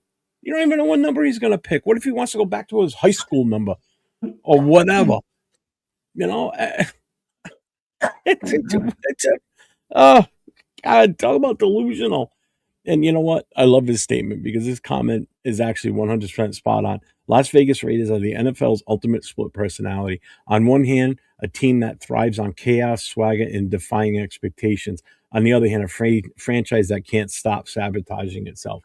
Boom. Hopefully that stopped this offseason going forward. But prior seasons, yeah, that was 100% spot on. Yeah. So there's a reason some folks say Mendoza is the second coming. Yes, fan for fanatic. Yes, we need a QB. There's no denying that, and I don't deny it either. No. It just doesn't matter. I just don't think he's worth the number 1 value overall. That's all. I've seen fans of other teams saying trading our to not draft your biggest need is such a Raider thing to do. Our biggest need is a roster, plain and simple. Best thing we can do is keep Gino for the last year, grab Will Levis, let Kubiak groom him for a year, trade back and restock the roster with picks and free agents. Mm-hmm. I mean, we do have to come to grips that there is a scenario where Geno Smith is our guy going into next year. Mm-hmm.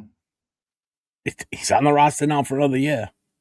And if there's no free agents out there, which there isn't really, until other guys get cut or released or whatever.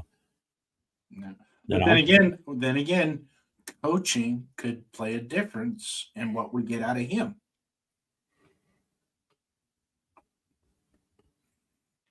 And Rebel's right too. We did have 2 years of bad offensive line coaching because in 2024, the first half of the season was horrible.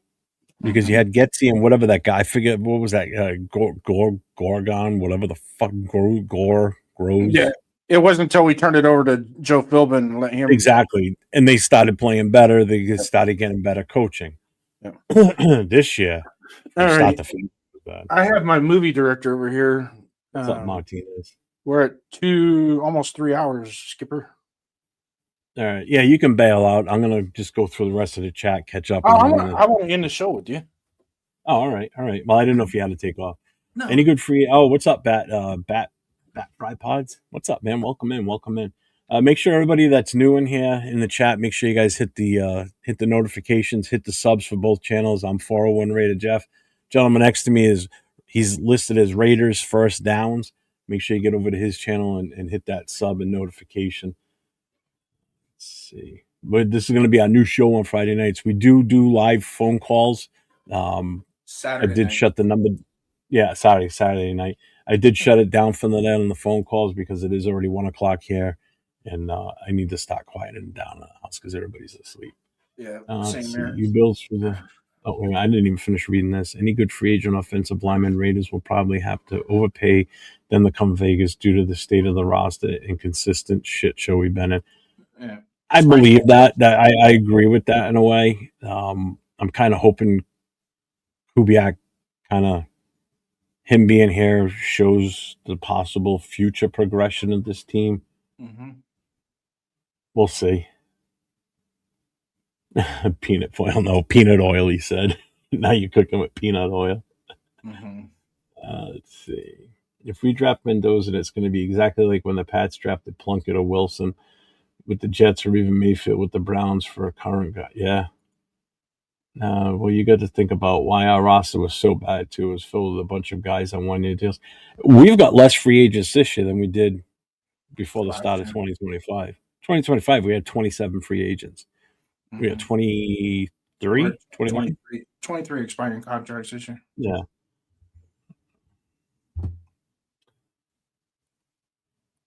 Mendoza was so awesome. Everyone knew about him at Cal. Some did. I will say that. So some of the guys I deal with knew him in Cal. Jason saw him what he did in Cal. There's a few others that know about it, but again, that's because I didn't know about him before this season. You know, I mean, again, I'm an East Coaster. If I lived out that way around where Cal is, all right, I would probably know of him. You know, I didn't know of him until halfway through this current season. Plus, not for nothing, when we're dealing with the season that we were dealing with, I wasn't paying much attention to college at that point either. Scott Mitchell is first year starter from Marino to get. Oh my God, yeah, I remember that too. Detroit thought they had the second coming of Marino themselves, and he never amounted to much. Saying nobody knew about Mendoza while he was at Cal is a tape. That is like saying people can't get better from their rookie season until they're 50. I didn't know about him, Bueno. So it's not really that dumb of a take. I'm a Raiders fan, but I don't live on the West Coast. It's easy for you guys on the West Coast to say you heard of him. I mean, yeah. And in all fairness for Jeff too, he doesn't really watch a whole lot of college football. No, I don't. And so I don't start watching it until it's like towards the end. It's like with the, you know what's funny is in the preseason, I didn't know Mendoza transferred to Indiana. I didn't even know that. You know who said it? Cheeto.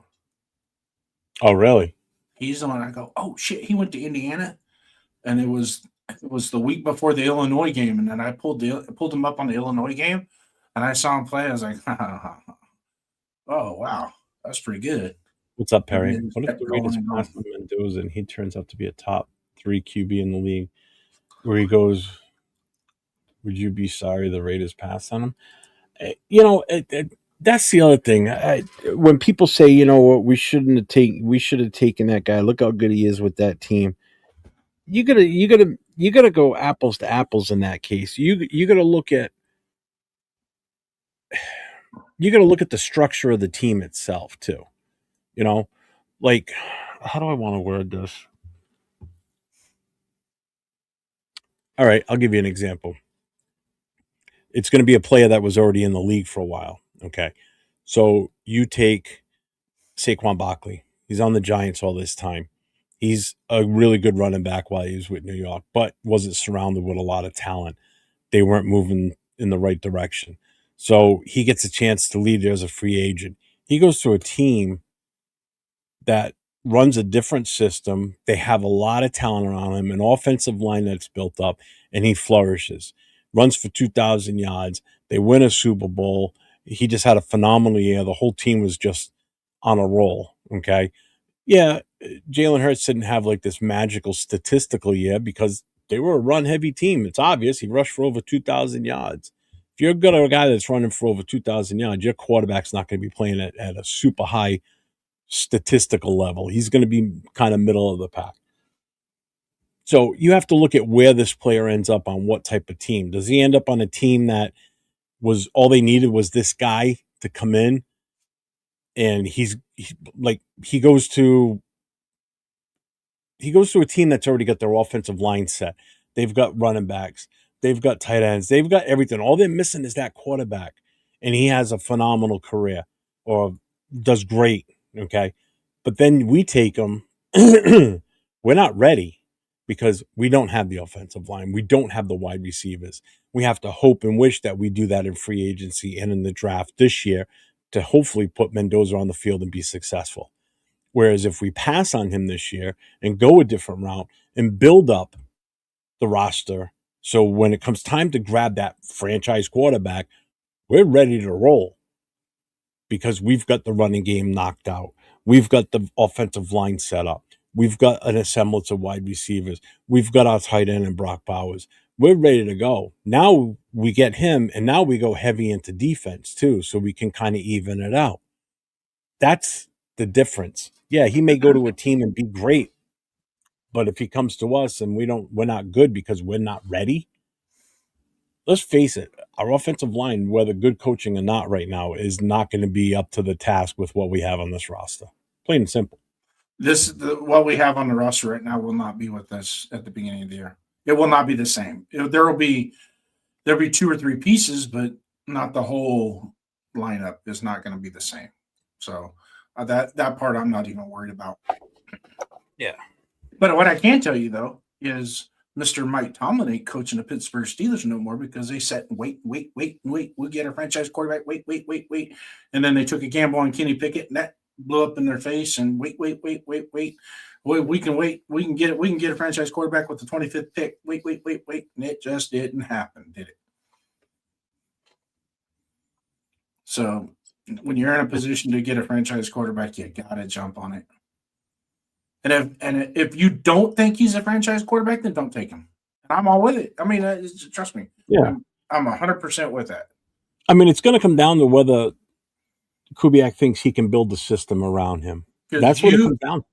Because you, me, and everybody else in the chat aren't out there with the clipboards on pro day. We're not in the meeting. We're not meeting with the kid.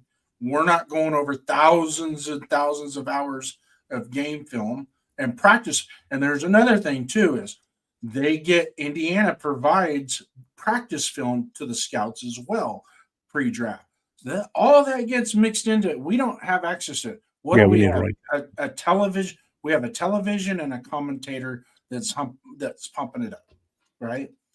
But at the same time, I mean, I've watched enough football. I can tell that they're going to be somebody's going to be.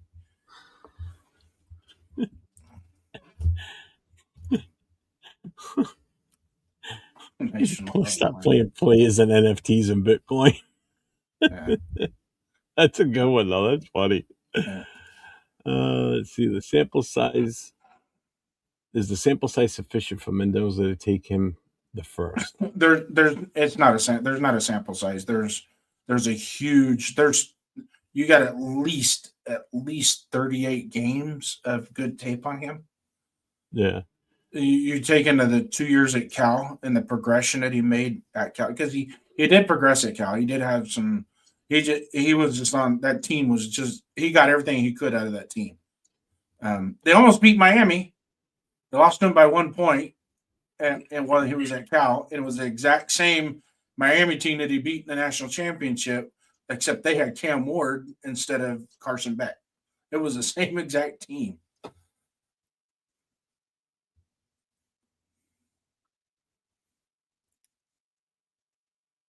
If you build through the draft, please explain the Cardinals, the Browns, the Panthers, the Jags, post Coughlin. I don't know what you mean on that. I'm not sure. Everybody's theory is you build through the draft, but you got to do it right. Those guys they weren't doing it right. Guys, I don't. No, hold on. I shut the phone down like about 10 minutes ago or so. Only because it's already after 1 o'clock here, and I got to get out of here. We've already been on for 3 hours. Yeah. But this has been a killer show. I appreciate everybody being in here, and I know I haven't gotten to all the chats, but I'm trying to catch up before we get out of here so we can call it a night. Yeah, pretty sure you heard of Caleb Williams. Oh, I knew of Caleb Williams big time. Because again, it's USC. It's a bigger school, and I heard of Caleb Williams ahead of time. But I didn't hear about Mendoza when he was at Cal. So I get what you're saying, though, linebacker. Because let's face it, I mean, if he was that big of a deal in Cal, it would have been more notable probably across the country. I get that. I get that. But again, USC is a bigger school. They're always in the upper echelon. Just the name itself.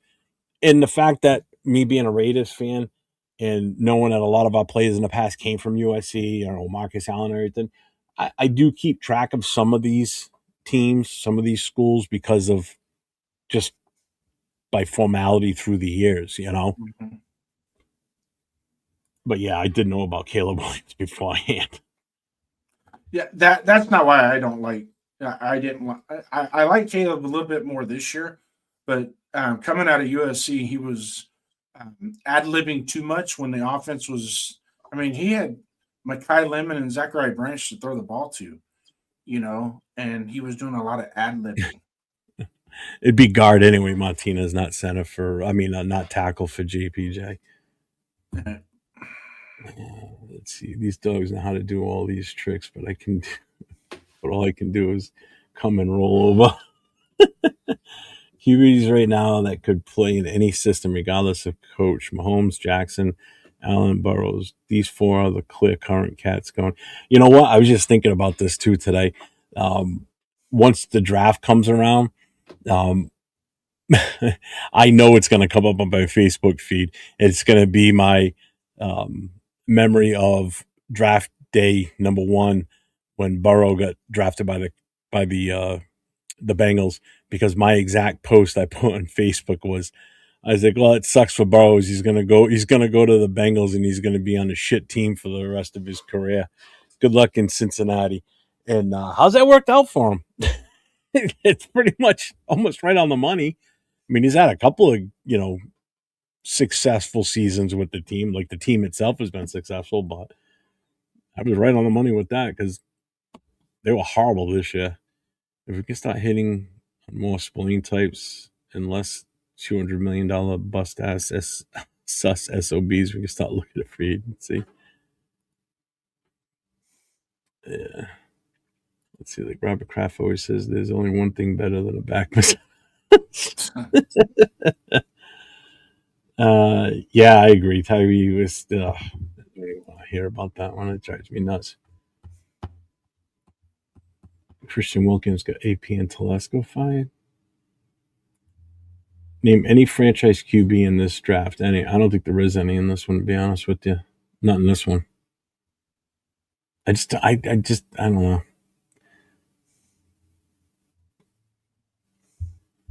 Maybe thinks he was having no QB.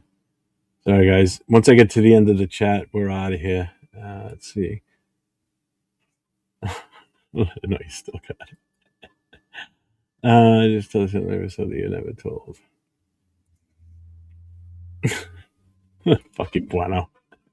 All right, everybody. Thank everybody for being here tonight. Thank you to all my moderators and Jason's moderators for keeping the chat clean. We appreciate you guys. Yes. Thanks for all the support with the super chats tonight. The phone calls have been awesome tonight. I appreciate it. Everybody that called in. Jason, this was a fun one tonight. I had a blast. Anytime I get to share the stage with you is fun. Oh, make me feel all. Now I'm sharing with 805. Yeah. But again, thank you everybody for being in here tonight and spending your night with us on a Saturday night on Valentine's Day. Hope you all got a little something. You know what I mean? But hey, stay safe and go Raiders until the next one. Peace. 401. 401.